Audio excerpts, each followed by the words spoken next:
নতুন নতুন ভালোবাসার গল্প পেতে আমাদের চ্যানেলটি সাবস্ক্রাইব করে পাশে থাকা বেল আইকনে ক্লিক করুন। ধন্যবাদ। আব্বে শালা, তুই পারিস না? তুই হিজড়া নাকি রে? তুই কোথাও যেতে পারবি না। 7 দিন তোকে খাবো, নিজের ইচ্ছা মতো খেলবো, তারপর তোকে এখান থেকে যেতে দেব, তার আগে না। প্রতিদিন ভালোবাসার নতুন নতুন গল্প পেতে চ্যানেলটি সাবস্ক্রাইব করে পাশে থাকা বেল বাটনে ক্লিক করুন।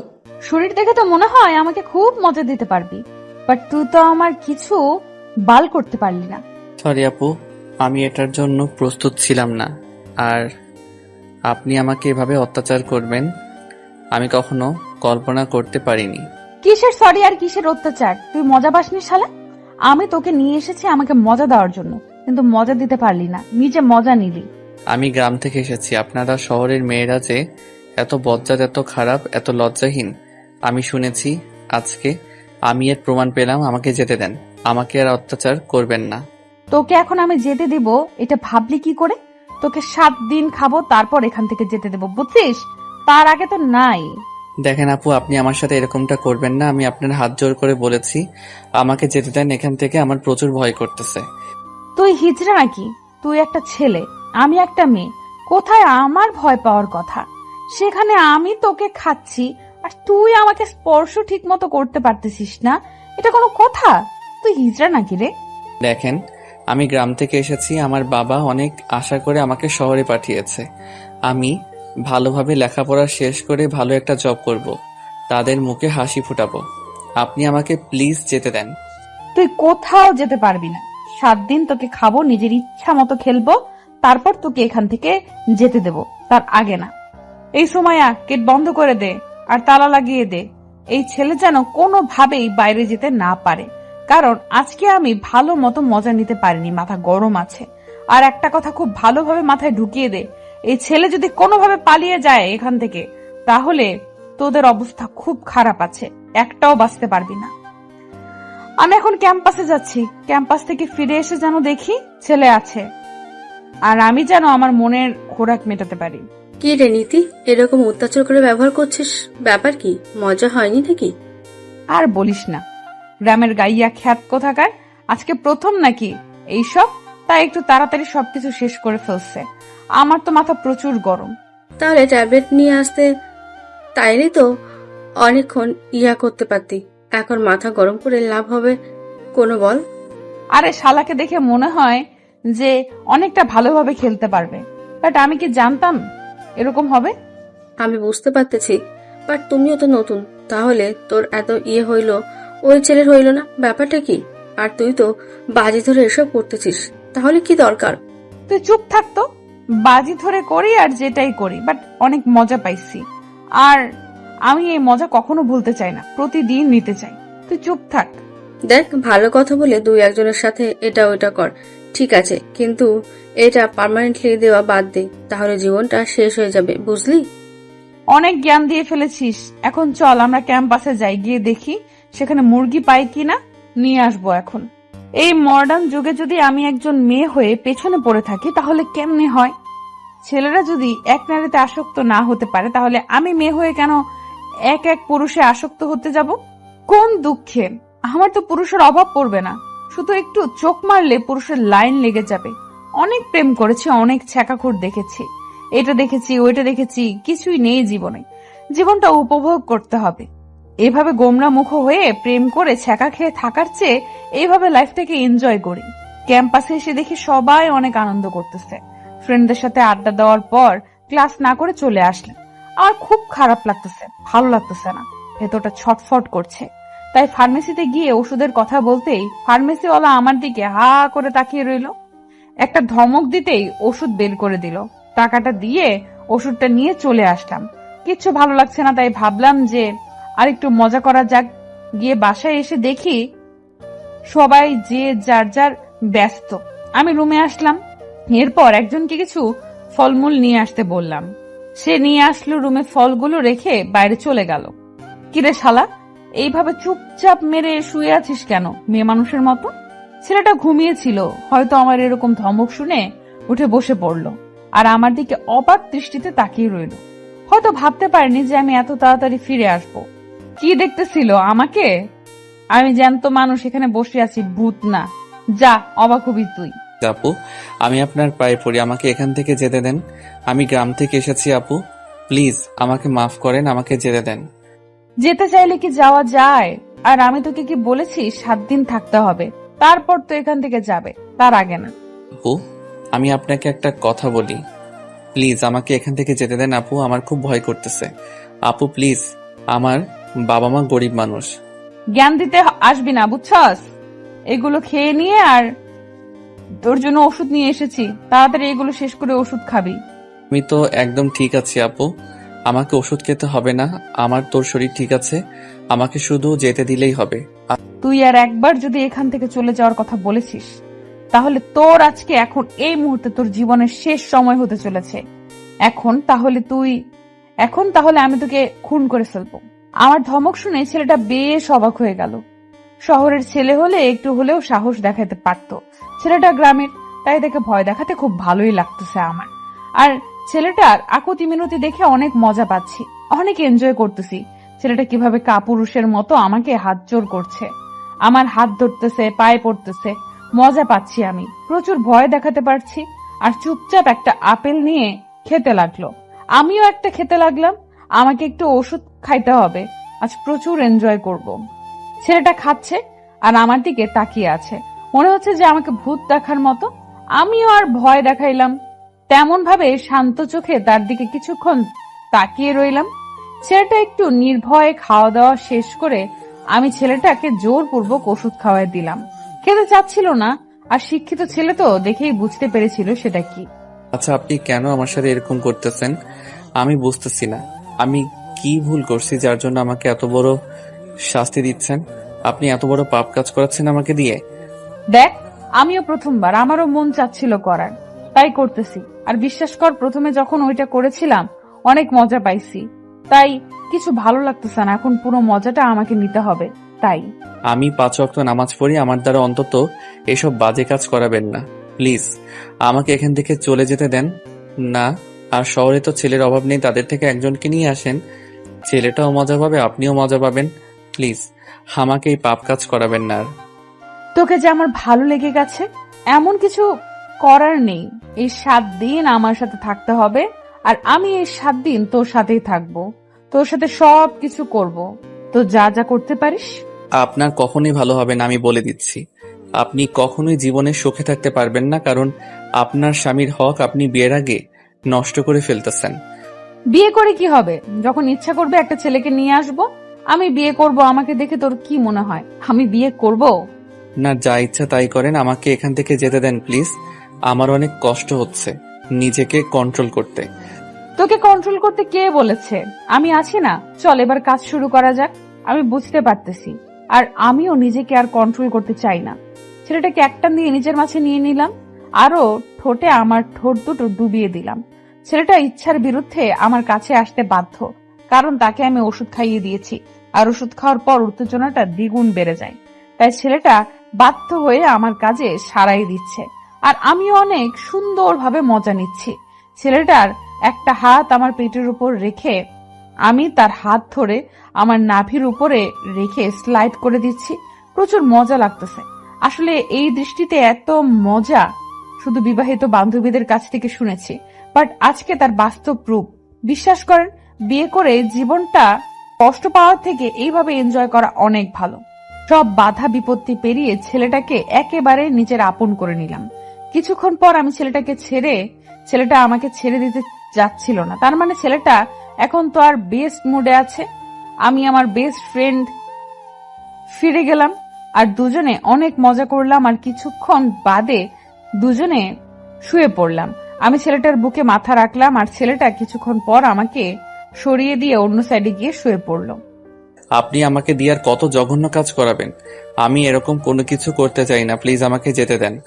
তুই এত ভালো খেলতে পারিস, আর আমি তোকে ছেড়ে দেব সেটা কিভাবে ভাবলি? কখনোই না। আপনি বিশ্বাস করেন আমাকে এখন এখান থেকে যেতে হবে। আপনি যদি এখন যেতে না দেন তাহলে আমি নিজেকে শেষ করে ফেলবো। তাতে আমার কোনো কিছু যায় আসে না। তোর বাবা মাকে কে দেখবে শুধু সেটা একবার ভেবে দেখো তো। টাকা দরকার, আমি তোকে টাকা দেব। আপনি কেন বুঝতে পারতেছেন না? কেন আমার সাথে এরকম করতেছেন? আমি 5 ওয়াক্ত নামাজ পড়ে এসব কাজ করতে পারবো না আমি। তোর এই দেমাগ যত বেশি দেখাবি তত বেশি দিন তোকে এখানে থাকতে হবে।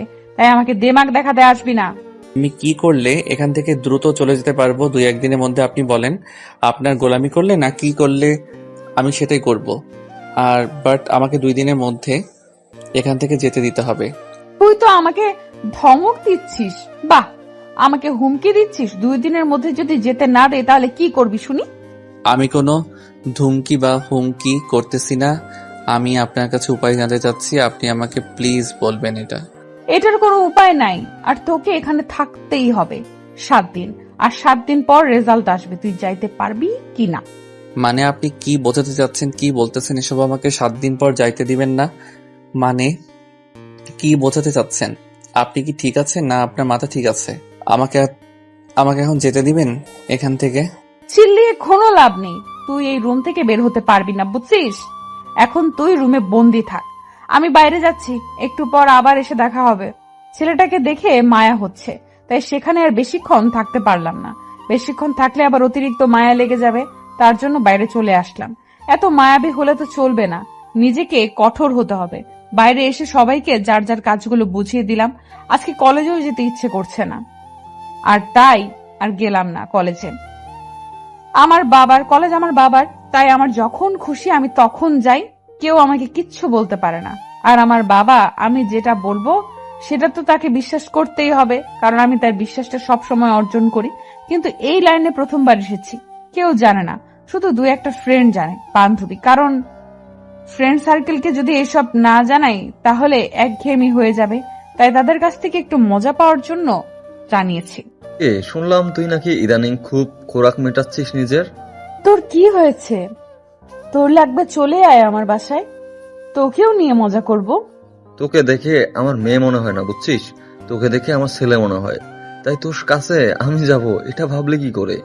আর তোকে দেখে আমার হিজড়া মনে হয়, বুঝছিস? তোদের তো কোনো কিছু হবে না, তোমাদের তো কোনো কিছু হবে না, তাই তুই চুপচাপ থাক। এসব কথা বাদ দিবি? নিজেদের মধ্যে এত ঝগড়া করার কি আছে? আর তুই যেটা করছিস একটু ভেবেচিন্তে করিস, এটা কিন্তু মোটেও ঠিক হচ্ছে না। এখন তুই আমাকে জ্ঞান দিবি, তাই তো? আচ্ছা, তোর যত জ্ঞান দেওয়ার ইচ্ছে দিতে থাক, তাতে আমার কি? আমি তোকে জ্ঞান দিচ্ছি না, একজন বন্ধু হিসেবে তোকে যেটা আমার বোঝানো উচিত আমি তোকে শুধু সেটাই বোঝাচ্ছি। বিশ্বাস কর, অনেক মজা করছি। আর তুই চাইলে ট্রাই করে দেখতে পারিস কোনো একটা ছেলের সাথে। আমার লাগবে না, বিয়ে করব, স্বামীর সাথে সবকিছু করব, তখন মজাটা আরো অনেক বেশি পাবো। তখনও খোলামেলা ভাবে যা খুশি তাই করতে পারবো, কেউ কিছু বলতে পারবে না। কিন্তু এখন তোর মনে একটু ভয় আছে। তুই ভালো করে জানিস আমি কখনো ভয় পাই না। আর আমি তো খোলামেলা করতেছি, বাসায় নিয়ে এসেছি, সেখানে খাচ্ছি, ভালোই মজা পাচ্ছি। দেখ দোষ, ছেলেটার জীবনটা নষ্ট করতে তুই পারিস না, তাই না? আমি একটা ছেলে, হয়তো ছেলের মর্মটা বুঝতে পারতেছি। তাহলে তুই চলে আয়, আমি ছেলেটাকে ছেড়ে দিচ্ছি, তোর সাথে কয়েকদিন এনজয় করি। তোর কি হয়েছে বল? তোর এত পরিবর্তন, তোর মাঝে তো আগের এরকম ছিল না, তাহলে হঠাৎ করে এত পরিবর্তন? আমি লাইফটাকে এনজয় করতে চাই, বুঝছিস? এরকম বোরিং লাইফ আমার ভালো লাগে না, তাই আমি লাইফটাকে এনজয় করতেছি। অন্যভাবেও কিন্তু লাইফটা এনজয় করা যায়, বুঝছিস দোস্ত? এভাবে না করলেও পারিস। আশিস একদম ঠিক কথা বলেছে, এইভাবে না করে অন্যভাবে করতে পারিস। আর বিয়ে কর, যদি এসব করে জীবনটা মজা নিতে চাস তাহলে বিয়ে কর, স্বামীর সাথে সবকিছু কর। আমি বিয়ে করব না, আমি এইভাবেই একটার পর একটা ছেলের সাথে মজা করব, তাতে ছেলেরাও মজা পাবে আর আমিও মজা পাইলাম। দেখ, তাহলে তোর জীবন কখনো সুখ আসবে না, বুঝেছিস? এমন এক সময় এমন ধোকা খাবি, সারা জীবন পস্তাবি। তাই বলতেছি, একটা সুন্দর ছেলে দেখে বিয়ে কর, তার সাথে সবকিছু করতে থাক। আঙ্কেলরাও খুশি, তুইও খুশি, আমরা সবাই খুশি। তোদের এইসব কথা না আমার একদম শুনতে ভালো লাগতেছে না। আমি এখন বাসায় যাচ্ছি, তোরা থাক। কথাটা বলে সেখান থেকে চলে আসলাম। ভালো লাগতেছে না ফ্রেন্ডদের সাথে আড্ডা দিতে। গেলাম কই একটু আমাকে নিয়ে মজা করবে, সেটা না করে তারা আমাকে জ্ঞান দিচ্ছে। এসব শুনতে ভালো লাগে কার? মাথা গরম হয়ে গেল। বাসায় চলে আসলাম। বাসায় এসে দেখি আব্বুকে দেখে তো আমি অবাক হয়ে গেলাম। আব্বু আবার এই সময় বাসায় কি করতেছে? ছেলেটাকে একবার দেখে ফেললে তো ঝামেলা দ্বিগুণ হয়ে যাবে। আমি কোনো কথা না বলে চুপচাপ সোজা গিয়ে আব্বুকে জড়িয়ে ধরলাম। তার খোঁজ খবর নিলাম, দেখলাম সে হাসি খুশি, সবকিছু আগের মতোই কথা বলতেছে। তার মানে এখনো আব্বু বুঝতে পারেনি। আমি তাড়াতাড়ি উপরে আসলাম। উপরে এসে দেখি ছেলেটা রুমের ভেতরে নাই। আমার তো এখন ভয় লাগা শুরু হয়ে গিয়েছে। আব্বু কি এ বিষয়ে কোনো কিছু শুনতে পেরেছে, তাই বাসায় এসেছে? নাকি সুমাইয়া আব্বুকে কিছু বলে দিয়েছে? মাথা কাজ করতেছে না, কি করব না করব। ছেলেটা গেল কোথায়? আঙ্কেল, আমার কাজগুলো শেষ হয়ে গিয়েছে, এখন কি আমি একটু যাইতে পারি? আরে বাবা, কি বলো? নাস্তা করব, তারপর রুমের ভেতরে যাও। তোমাকে দেখে মনে হচ্ছে কতক্ষণ থেকে কিছু খাও না, চোখ মুখ শুকিয়ে গিয়েছে। আমি ঠিক আছে, একটু আগে খাইলাম, এখন খাইতে ইচ্ছা করতেছে না, আমি একটু রুমে গিয়ে বিশ্রাম করি। আচ্ছা, তাহলে রুমে যাও। তোমার বউ রুমে পৌঁছে গিয়েছে অলরেডি, তোমাকে দেখতে না পেয়ে টেনশন করবে। রুমে গিয়ে দেখো কি করে। তেমন কোনো কিছু করবে না, হয়তো বিশ্রাম করতেছে। বাইরে থেকে আসলো, একটু ফ্রেশ হোক, আমি একটু পরেই যাই। তুমি আমার মাকে চেনো না, তাড়াতাড়ি রুমের ভিতরে যাও, না হলে আবার চিল্লাচিল্লি শুরু করবে। আঙ্কেল, কি যে বলেন না, আমার সাথে কখনো খারাপ ব্যবহার করে না, আমি যেটা বলি সেটাই শুনে চলে। তাহলে তো ভালো হয়েছে, আমার মেয়েটা একটু সুবুদ্ধি হয়েছে। যাই হোক, তোমার মতো একটা ছেলেকে বিয়ে করেছে, আমি এটা শুনে অনেক খুশি হলাম, কারণ তুমি অনেক বোঝো। আরে আঙ্কেল, লজ্জা দিচ্ছেন কেন? যাই দেখি আপনার মেয়ে কি করে, তারপর আপনার সাথে এসে জমিয়ে আড্ডা দেব। কথাটা বলে রুমে আসলাম। আসলে আমি এখানে একটা মাস্টার মাইন্ড গেম খেলে ফেলেছি। উনি যখন বাইরে গিয়েছে, আমি একজন গার্ডকে অনুরোধ করে ওনার সম্পর্কে সবকিছু শুনেছি। মেয়েটা নাকি আগে অনেক ভালো ছিল, ভদ্র ছিল, কোনো ছেলে বন্ধু ছিল না। হঠাৎ করে নাকি তার পরিবর্তন হয়ে গিয়েছে, সেটা কেউ জানে না। আর ওনার বাবা থাকে দেশের বাইরে। তারপর আমি ম্যাডাম সাহেবার বাবার নাম্বার ম্যানেজ করে তাকে ফোন দিয়ে সবকিছু খুলে বলেছিলাম। আর উনি সাথে সাথেই বাসায় চলে এসেছে। নিজের ফ্লাইট আছে, সবকিছু নিজস্ব, অনেক বড়লোক, মিলিয়নিয়ার। আর বাসায় আসার পর আমার সাথে অনেক কথা বলছে। আর ওনার কথা শুনে মনে হলো যে ওনার একটু সমস্যা আছে। রুমের ভিতর প্রবেশ করে দেখি মেয়েটা বিছানার উপর শুয়ে আছে। এসে ড্রেস অবধি পরিবর্তন করেনি, যেমন অবস্থায় বাইরে থেকে এসেছে সে অবস্থায় বিছানায় শুয়ে আছে। আর আমাকে দেখে চোখ বড় বড় করে তাকিয়ে রইল, আর অবাক দৃষ্টিতে এক নজরে আমার দিকে তাকিয়ে আছে। আর উঠে দাঁড়িয়ে পড়লো আমাকে দেখে, তারপর আমার কাছে এসে আমাকে ঠাস করে একটা থাপ্পড় মারলো। আমি কিছু না বলে চুপচাপ বিছানায় শুয়ে পড়লাম। আমার এরকম ব্যবহার দেখে উনি অবাকের উপর অবাক হচ্ছে, তাতে আমার কি? আমি চুপচাপ বিছানায় শুয়ে কাঁথা গায়ে দিলাম। কি হলো? কিছু করতেছেন না যে? অনেকক্ষণ তো হলো। রুমের ভেতর আসলাম, শুরু করেন। ছোট লোকের বাচ্চা, তুই কোথায় গেছিস? আর তোকে আমি রুমের ভেতর থাকতে বলেছি, রুমের বাইরে যেতে বলেছি তোকে আমি? আসলে ম্যাডাম, গোসল করে একটু বাইরে গিয়েছিলাম। কুত্তার বাচ্চা, আমি তোকে বলেছিলাম যে তুই রুমের বাইরে বের হবি না, তার মানে তুই রুমের ভেতরে থাকবি। রুমের বাইরে যাওয়ার নিষেধ ছিল তো, তাই না? দেখেন ম্যাডাম, আমাকে অন্তত কোনো পশু পাখির বাচ্চা বলে তুলনা করবেন না। আমি একজন মানুষের বাচ্চা, মানুষের মতো গালি দেন। তোর সাহস বেড়ে গিয়েছে, তুই মুখের উপর তর্ক করছিস, তাই না? কুত্তার বাচ্চা, তুই যদি আর একটা তর্ক করেছিস আমার সাথে না। আপনার বাবা কিন্তু বাসায় আছে, তাই আমি চাচ্ছি না এখানে চিল্লাচিল্লি করতে। আপনার বাবা শুনলে আপনার কিছু থাকবে না। তার মানে তুই আমার বাবার সাথে কথা বলেছিস আর এইসব কিছু বলেছিস নাকি কুত্তার বাচ্চা? দেখেন, আপনি আবার রেগে যাচ্ছেন, এটা কিন্তু মোটেও ঠিক না, আপনার স্বাস্থ্যের জন্য ক্ষতি। আপনি প্লিজ নিজেকে শান্ত করুন, কন্ট্রোল করুন, আর ফ্রেশ হয়ে এসে বসেন, সবকিছু বলতেছি। তোকে আমি খেয়ে ফেলবো, এক্ষুনি বল কি কথা হয়েছে আমার বাবার সাথে তোর? আর তুই আমার বাবার সাথে কথা বলার স্পর্ধা দেখিয়েছিস কি হিসাবে? তোকে আমি খুন করে ফেলবো। আপনার ভালোর জন্য আমি ওনার সাথে কথা বলেছি। এখন যদি আপনি আপনার ভালোটা বুঝতে না পারেন, তাহলে তো আমার কোনো কিছু যায় আসে না। আমি এখান থেকে চলে যাচ্ছি। এখন কিন্তু আমি চাইলে চলে যেতে পারবো, আপনি আমার কোনো কিছু করতে পারবেন না, ভেবে দেখেন। এখন বল কি করতে হবে, আর তুই আমার বাবার সাথে কি কথা বলেছিস? তেমন কিছু না, শুধু বলেছি আপনি আমাকে জোর করে বিয়ে করে নিয়ে এসেছেন আর আমার সাথে সবকিছু করেছেন। আপনার নাকি বাচ্চা লাগবে, তাই আমাকে জোর করে বিয়ে করেছেন। কুত্তার বাচ্চা, তোকে আমি এসব বলতে বলেছি? আমি তোকে বিয়ে করেছি তাই না? বড়লোক হওয়ার ধান্দা তো ভালোই পাইছিস। তুই এখনই আমার বাসা থেকে চলে যাবি। আমি তো এটা শোনার জন্যই অপেক্ষা করতেছিলাম যে কখন আপনি আমাকে এখান থেকে চলে যেতে বলেন, আর আমি এখান থেকে চলে যাই। আপনি ভালো থাকবেন, টাটা, বাই বাই। কুত্তার বাচ্চা, আমার স্বামী হওয়ার খুব শখ তাই না? দাঁড়া, তোকে আমি এক্ষুনি বিয়ে করতেছি, খুব শখ। তোর শখ আমি মেটাচ্ছি, ওয়েট কর। তারপর দেখ তোর কি হয়, তোর সাথে কি হয়। আমি আপনার বাবাকে শুধু বলেছি আমাদের মাঝে বিয়ে হয়েছে আর কয়েকদিন পর আপনি আমাকে ডিভোর্স দেবেন, এটাই। তাছাড়া আমি আপনার বাবার সাথে আর কোনো কথা বলিনি। আপনি আমাকে প্লিজ এখান থেকে যেতে দেন, না হলে আমি সিন ক্রিয়েট করতে বাধ্য হব। তুই হয়তো জানিস না, আমি আমার বাবার কাছে যেটা চাই তিনি সেটা আমাকে যে কোনো মূল্যে এনে দেয়। যদি কাউকে খুন করা লাগে সেটাও করে ফেলায়, বুঝছিস? তাতে আমার কি হয়েছে, এখন আমি এখান থেকে চলে যাব। সব থেকে বড় কথা, কারণ আপনাদের মতো বড়লোক মানুষের কাছে আমাদের কোনো গরিব মানুষের মূল্য নেই। তোকে বলেছিলাম না আমি তোকে 3 দিন ব্যবহার করব, তারপর তোকে টাকা দেব। তুই এখান থেকে চলে যাবি চুপচাপ, এর আগে একটাও কথা বলবি না। আপনি টাকা দিয়ে অন্য ছেলেদের কিনে নিয়ে আসেন, আমাকে না। আমি এখন এখান থেকে চলে যাব।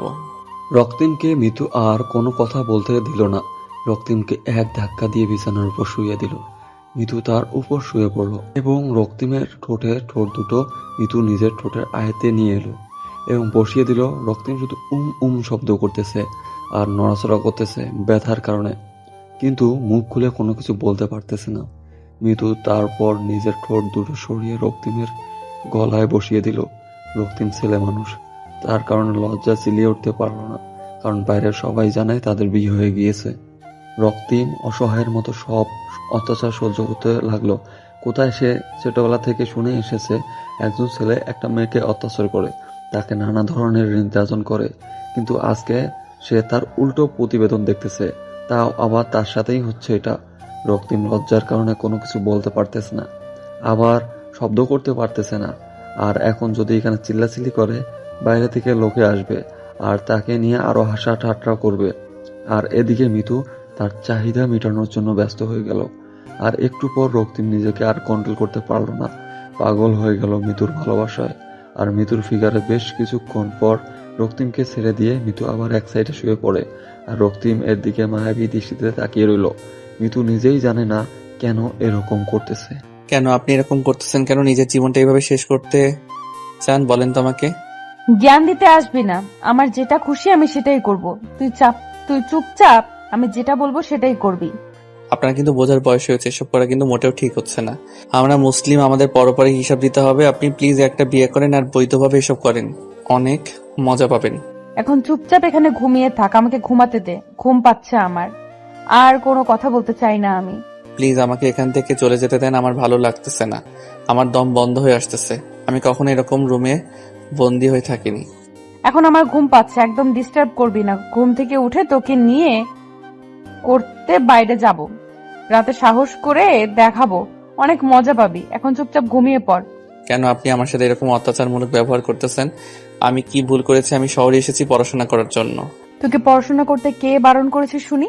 তুই পড়াশোনা কর, বাট আমার সাথে তোকে থাকতে হবে।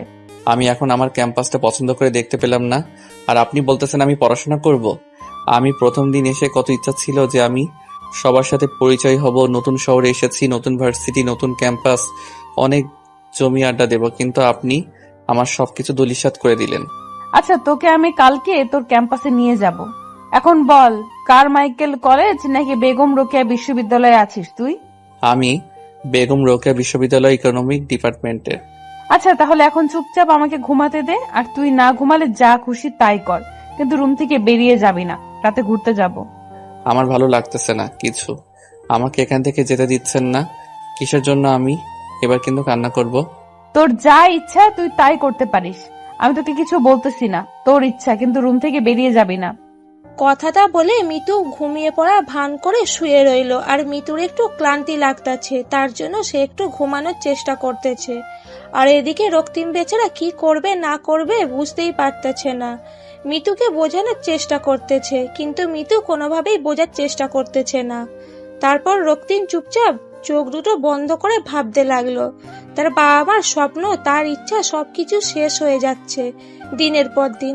কেন যে সে এ শহরে আসলো আর কেন যে এই মেয়ের হাতে পড়লো সেটা ভাবতেই খুব খারাপ লাগছে রক্তিমের। রক্তিম সাদামাটা একটা ছেলে, গ্রাম থেকে এসেছে, শহরে কিছু বোঝে না, আর হুট করে এসে মিতুর পাল্লাই পড়ে সবকিছু তার ওলটপালট হয়ে যাচ্ছে। এসব ভাবতে ভাবতে রক্তিম আর মিতু দুজনেই ঘুমিয়ে পড়েছে। তারা নিজেই বুঝতে পারেনি আজ সন্ধ্যা সময় আশিস আর সোমাইয়া দুজনে ক্যাম্পাসে আড্ডা দেওয়ার জন্য বেরিয়ে পড়েছে। তারা দুজনে মিতুকে অনেকবার ফোন করেছিল, কিন্তু আমি তোর ফোন ধরবে কি মিতু ঘুমিয়ে পড়েছে, তাই তারা বিরক্ত হয়ে আমাকে ফোন দেওয়া অফ করে দিল। সুমাইয়া এবং আশিস দুজনে ক্যাম্পাসে হাঁটাহাঁটি করে আড্ডা দিচ্ছে। আজকে তাদের অনেক খারাপ লাগছে, কারণ এখানে যদি মিতু থাকতো তাহলে তাদের সাথে কত মজা হতো, কিন্তু মিতুকে ছাড়া তারা দুজন যেন প্রাণহীন একটা মানবের মতো। তোর কি মনে হয় মিতু যে কাজটা করতেছে ওই ছেলের সাথে, সেটা কি মোটেও ঠিক করতেছে? দেখ, আমিও তো কত করে বোঝানোর চেষ্টা করলাম, কিন্তু আমার কথা সে কানে নিল না। আমার মাথায় কোনো কিছু আসতেছে না যে এটার কিছু একটা করা উচিত, না হলে এভাবে চলতে থাকলে তো মিতু একসময় নষ্ট হয়ে যাবে। কিন্তু আমাদের একটা ভালো ফ্রেন্ড। তোর সাথে তো পরিচয় হয়েছে 3-4 বছর হলো, কিন্তু আমি ছোট থেকেই ওর সাথে বড় হয়ে গেছি, একেবারে একসাথে বড় হয়েছি। আমি তো বুঝতে পারছি। যখন তোকে এই কথাগুলো বলেছিল তখন তুই ওকে যদি মানা করতি বা কোনো কিছুর ভয় দেখাইতি, তাহলে হয়তো আজকে এরকম হতো না। তাতে মনে হয় কাজ হইতো। তুই যেভাবে বলতেছিস কোনো কাজ হইতো না, বুঝেছিস? এখন চুপচাপ থাকতো, মাথা ব্যথা করছে, এসব নিয়ে আর টেনশন করতে ইচ্ছা করছে না আমার। আচ্ছা চল, ওইদিকে গিয়ে কোনো কিছু খেয়ে তারপর বাসায় চলে যাব। আমারও ভালো লাগতেছে না, ঘুম পাচ্ছে প্রচুর আমার। আচ্ছা, আর তোর সাথে আমার কিছু পার্সোনাল কথা আছে, বলবো করে কখনোই বলা হয়নি। তাহলে এখন বল, সমস্যা কি? এখন তো আমরা দুজনে এখানেই আছি, আর কেউ তো নেই। আর মিতু থাকলে তো অকট লাগতো, তাহলে বলে দে। আজকে বলবো না, অন্য একদিন বলবো। আজকে ইচ্ছা করছে না, ওই রকম মন মেজাজ ভালো না যে বলবো পরে কোনো একদিন। আরে বল, সমস্যা নেই। আমার অত কিছু ভালো লাগতেছে না, তোর কথা শুনে যদি মন ভালো হয়ে যায় বল, সমস্যা নেই, কেউ তো নেই। বাদ দে এসব কথা, পরে কোনোদিন বলবো। আজ ভালো লাগছে না আমার। চল এখন কিছু খেয়ে তারপর বাসায় চলে যাব। তাহলে কি আর করা, চল তাড়াতাড়ি। আমারও খুব ক্ষুধা লাগছে, আজকের ট্রিটটা দিবি। আমার কাছে কোনো টাকা নেই, আজকে আমি কোনো টাকা নিয়ে বের হইনি, তোর টাকাই খাবো তার জন্য। আচ্ছা চল, আমার কাছে কিছু টাকা আছে, সেটা দিয়ে তোকে খাওয়াবো, সমস্যা নেই। পরে কিন্তু তুই আমাকে খাওয়াবি। সেটা পরে দেখা যাবে, এখন চল তো, বকবক করতে ইচ্ছে করছে না আমার। সুমাইয়া আশিসকে পছন্দ করে আর আশিস সুমাইয়াকে পছন্দ করে, কিন্তু মুখ ফুটে কেউ কাউকে বলবে এই সাহসটা দুজনেই কারোর হয়ে ওঠেনি এখনো পর্যন্ত।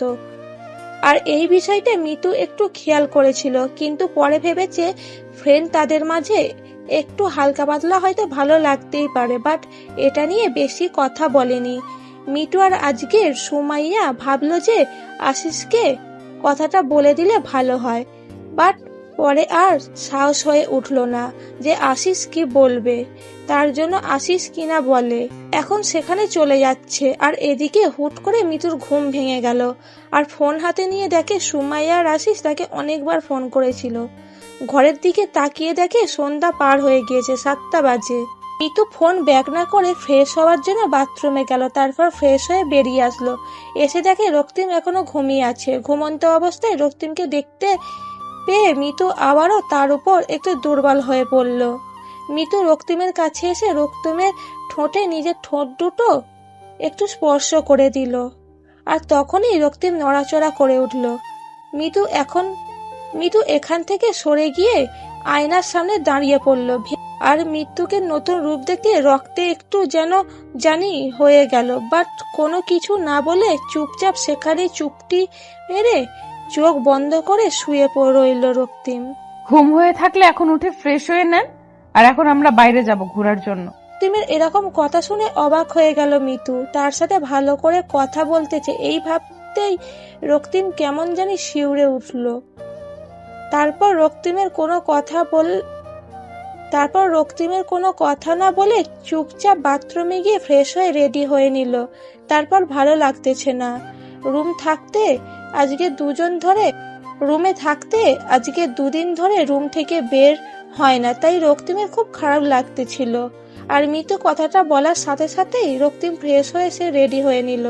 শোন, একটা কথা বলি তোকে, বাইরে নিয়ে যাচ্ছি, এটা ভাবিস না যে তুই ইচ্ছা করলে সেখান থেকে পালিয়ে যেতে পারবি। যদি এরকম ভুল করিস তাহলে তোর জীবন আজকে থাকবে না, কালকেই তোকে মাটির তলে থাকতে হবে। আপনি এসব কি আবল তাবল কথা বলতেছেন? আমি কিছু বুঝতেছি না। তোকে বুঝতে হবে না, শুধু একটা কথা মাথায় রাখবি, যদি পালানোর চেষ্টা করিস তাহলে তোর জীবন আজকেই শেষ হয়ে যাবে, কথাটা মাথায় রাখিস। ঠিক আছে ম্যাডাম, কথাটা মাথায় থাকবে। প্লিজ এখন একটু তাড়াতাড়ি চলো না, আমার মাথা প্রচুর ব্যথা করতেছে রুমে থাকতে থাকতে। তোকে দেখতে কিন্তু অনেক সুন্দর লাগতেছে, মানতেই হবে যে কোনো মেয়ে দেখলে তোর প্রেমে পড়ে যাবে।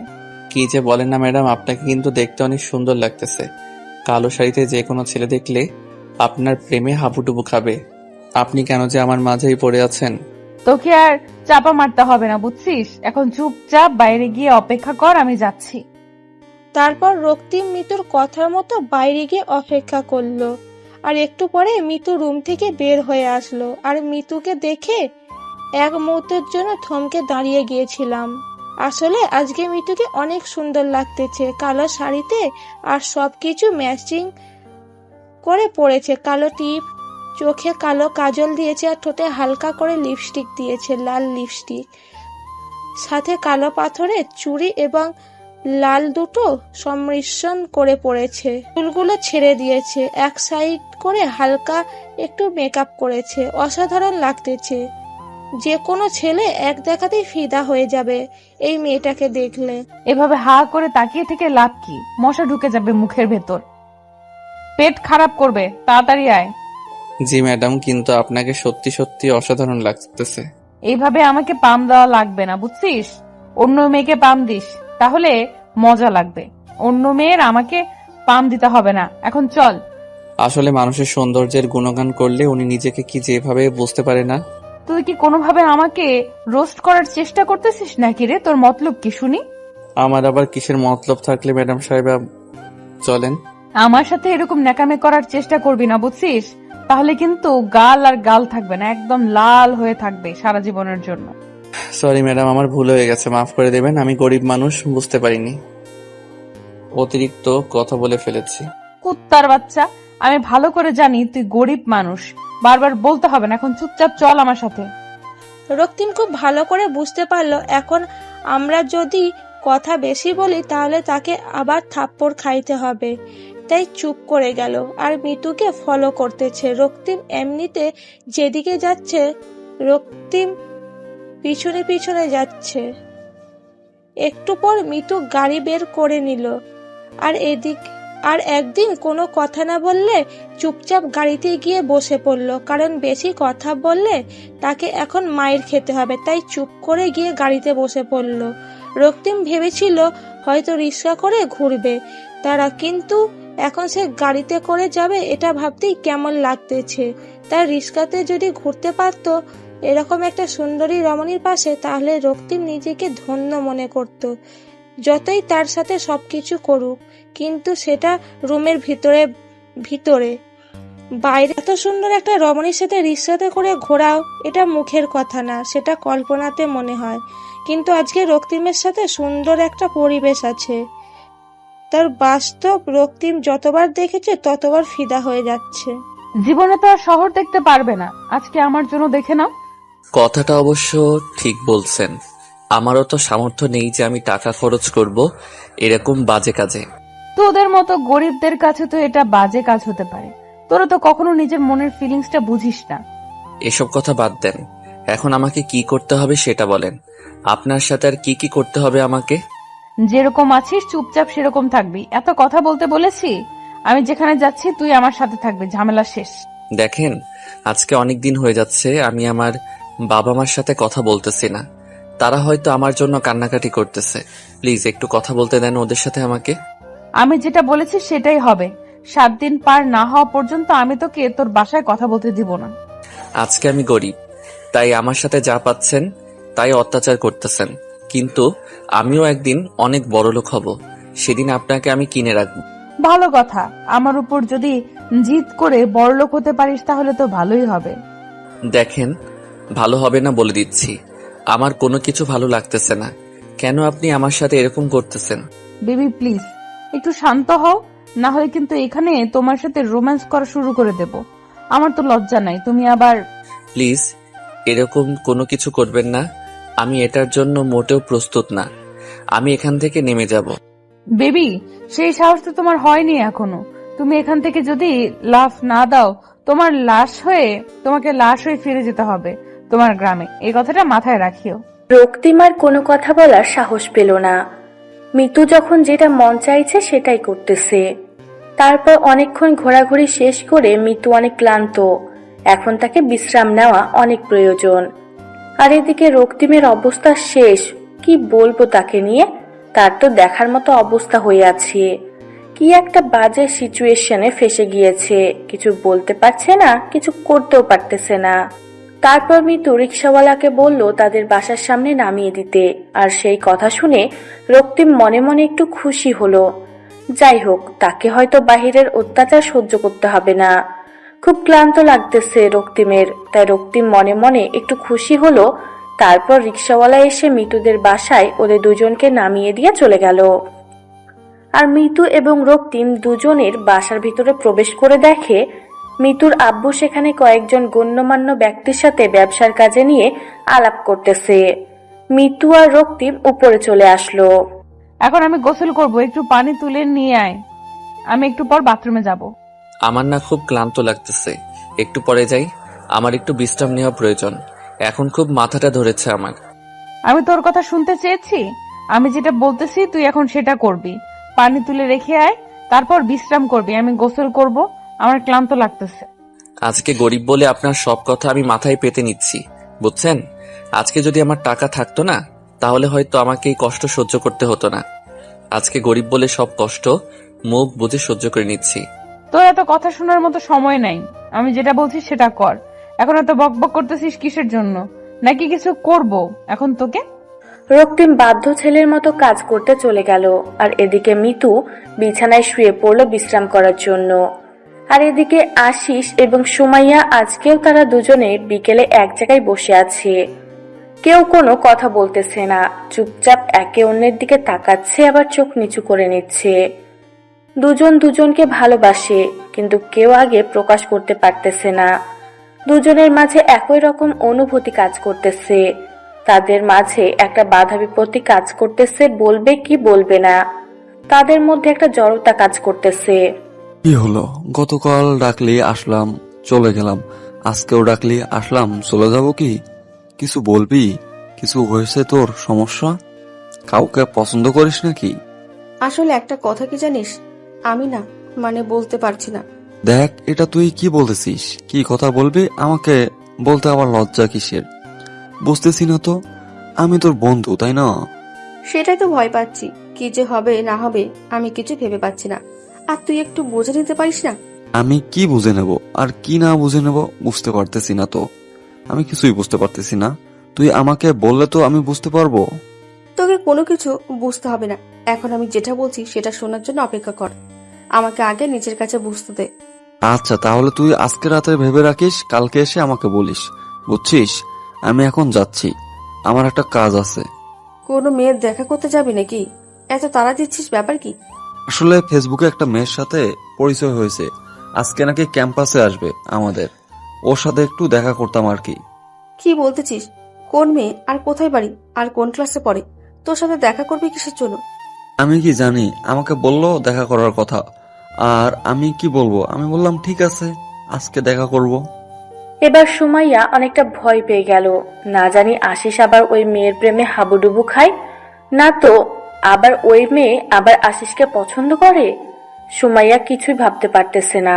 এবার আশিসকে না বলে দিলে যদি আশিস আবার অন্য কারো হয়ে যায়, সুমাইয়া জীবনে নিজেকে ক্ষমা করতে পারবে না, কারণ এতটা ভালোবাসায় আশিসকে।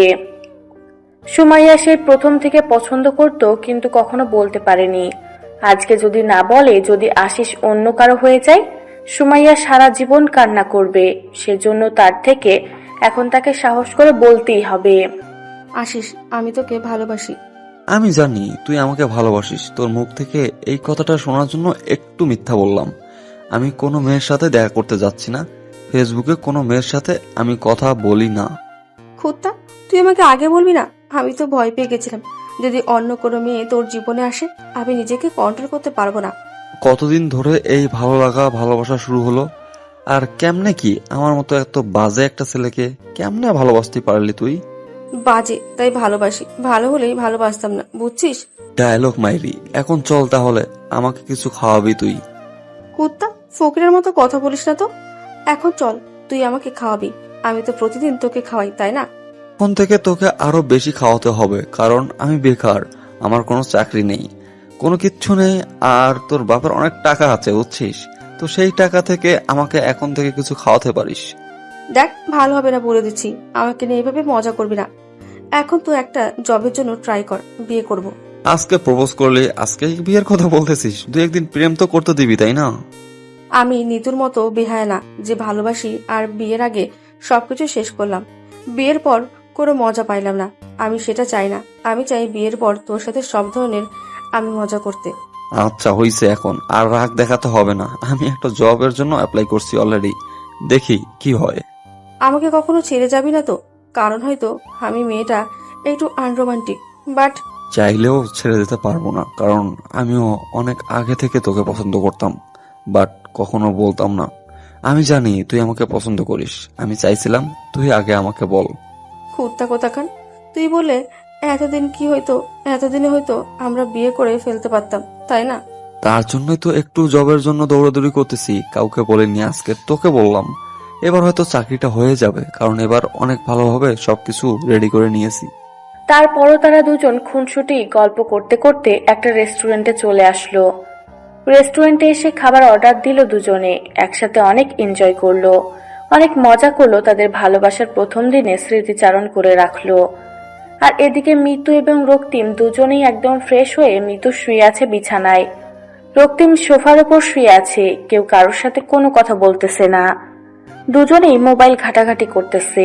রক্তিমের কাছে মোবাইল আছে ঠিকই, কিন্তু সিম কার্ড খুলে নিয়েছে মিতু, কারোর সাথে যেন যোগাযোগ করতে না পারে তার জন্য।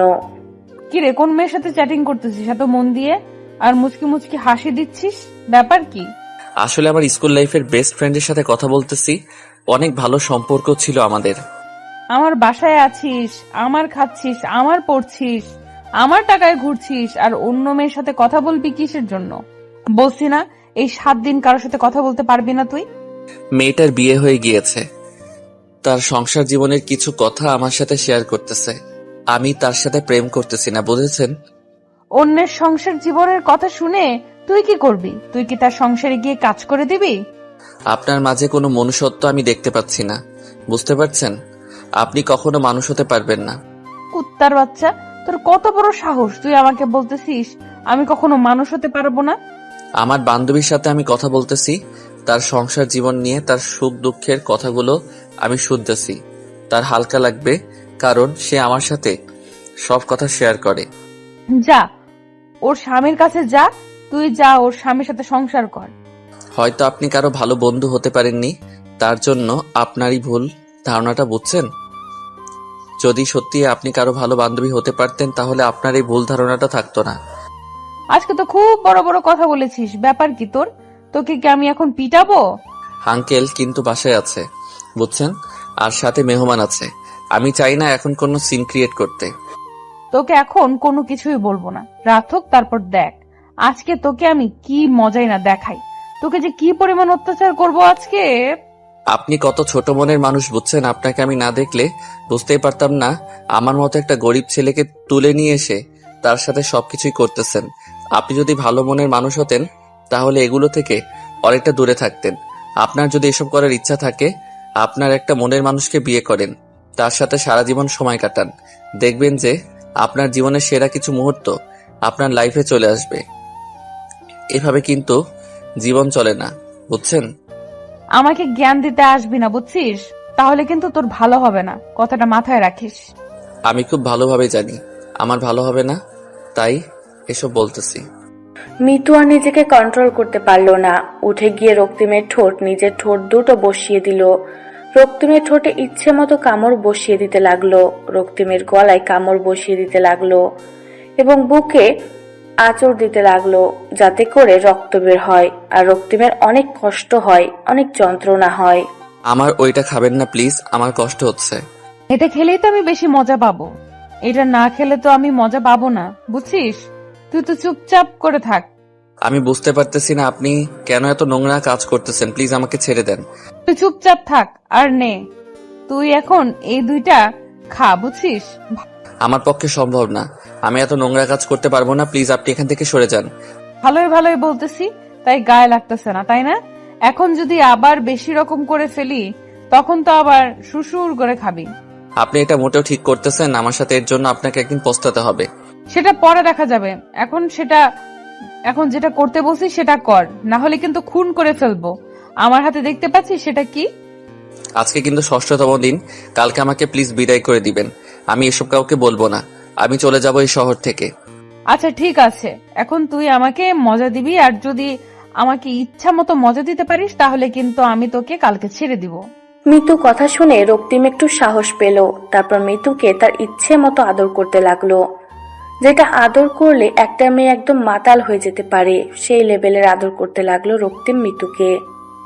মিতু অনেক মজা পাচ্ছে, তার ইচ্ছে করতেছে এখানে এসে হারিয়ে যেতে, এই সুখ থেকে যেন কখনো ফিরে না আসে। বেশ কিছুক্ষণ এভাবে তাদের রোমান্টিক মুহূর্ত পার করার পর রক্তিম মিতুকে ছেড়ে দিয়ে এক সাইডে গিয়ে বসে পড়ল আর চিন্তা করতে লাগলো যে কেন সে এত ভুল কাজ করতেছে। অনেক মজা হয়েছে জানিস, অনেক অনেক। আচ্ছা তাহলে এখন আমি একটু বাইরে যাব, আমার কিছু ভালো লাগতেছে না, তারপর কালকে আমাকে প্লিজ যেতে দিয়েন। সেটা কালকে দেখা যাবে, আর এখন কোথাও বাইরে যাওয়া যাবে না তোর। আপনি কিন্তু আমাকে কথা দিয়েছেন, আর কথা দিয়ে প্লিজ অন্তত কথাটা রাখবেন আপনি। তুই কি আমাকে বিয়ে করবি? তাহলে আজকে তোকে আমি বিয়ে করতেছি কাজী অফিসে, চল। এসব আপনি কি বলতেছেন? আমি পারবো না আপনাকে বিয়ে করতে, প্লিজ আমাকে ছেড়ে দেন, আমি এসবের মাঝে নেই। আমি তো তোকে বিয়ে করব, তোকে ছাড়া তো অন্য কাউকে বিয়ে করব না, চল কাজী অফিস।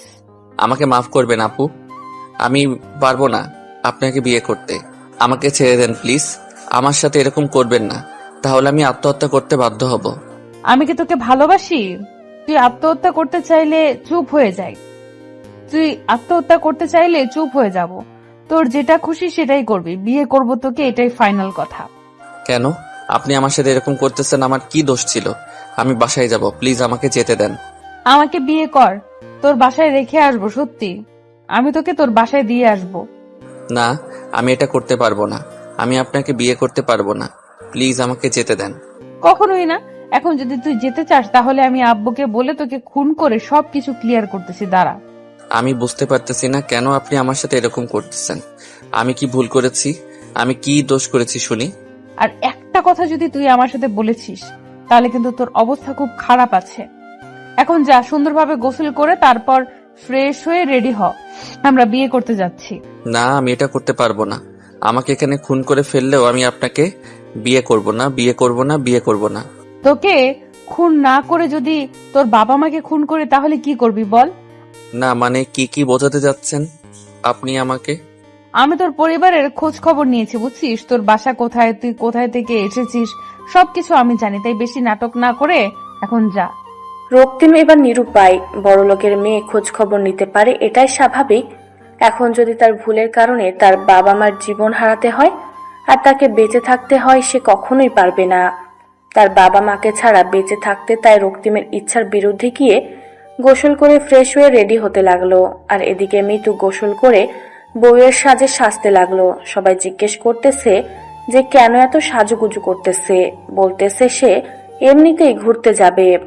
সবাইকে তো আগে থেকেই বলা আছে যে এই ছেলের সাথে কিছুদিন টাইম পাস করবে, তারপর ছেড়ে দিবে, কিন্তু তার আব্বু জানে তারা বিয়ে করেছে। এদিকে আশিস এবং সুমাইয়া দুজনে আজকে সকাল সকাল ঘুরতে বের হয়ে গিয়েছে। গতকাল তাদের সুন্দর একটা রিলেশনশিপ শুরু হয়ে গিয়েছে, তাই সকাল সকাল আজকে দুজনে অনেক সুন্দরভাবে সাজগোজ করে বেরিয়ে পড়েছে সারাদিন ঘোরাঘুরি করার জন্য, একে অন্যকে সময় দেওয়ার জন্য।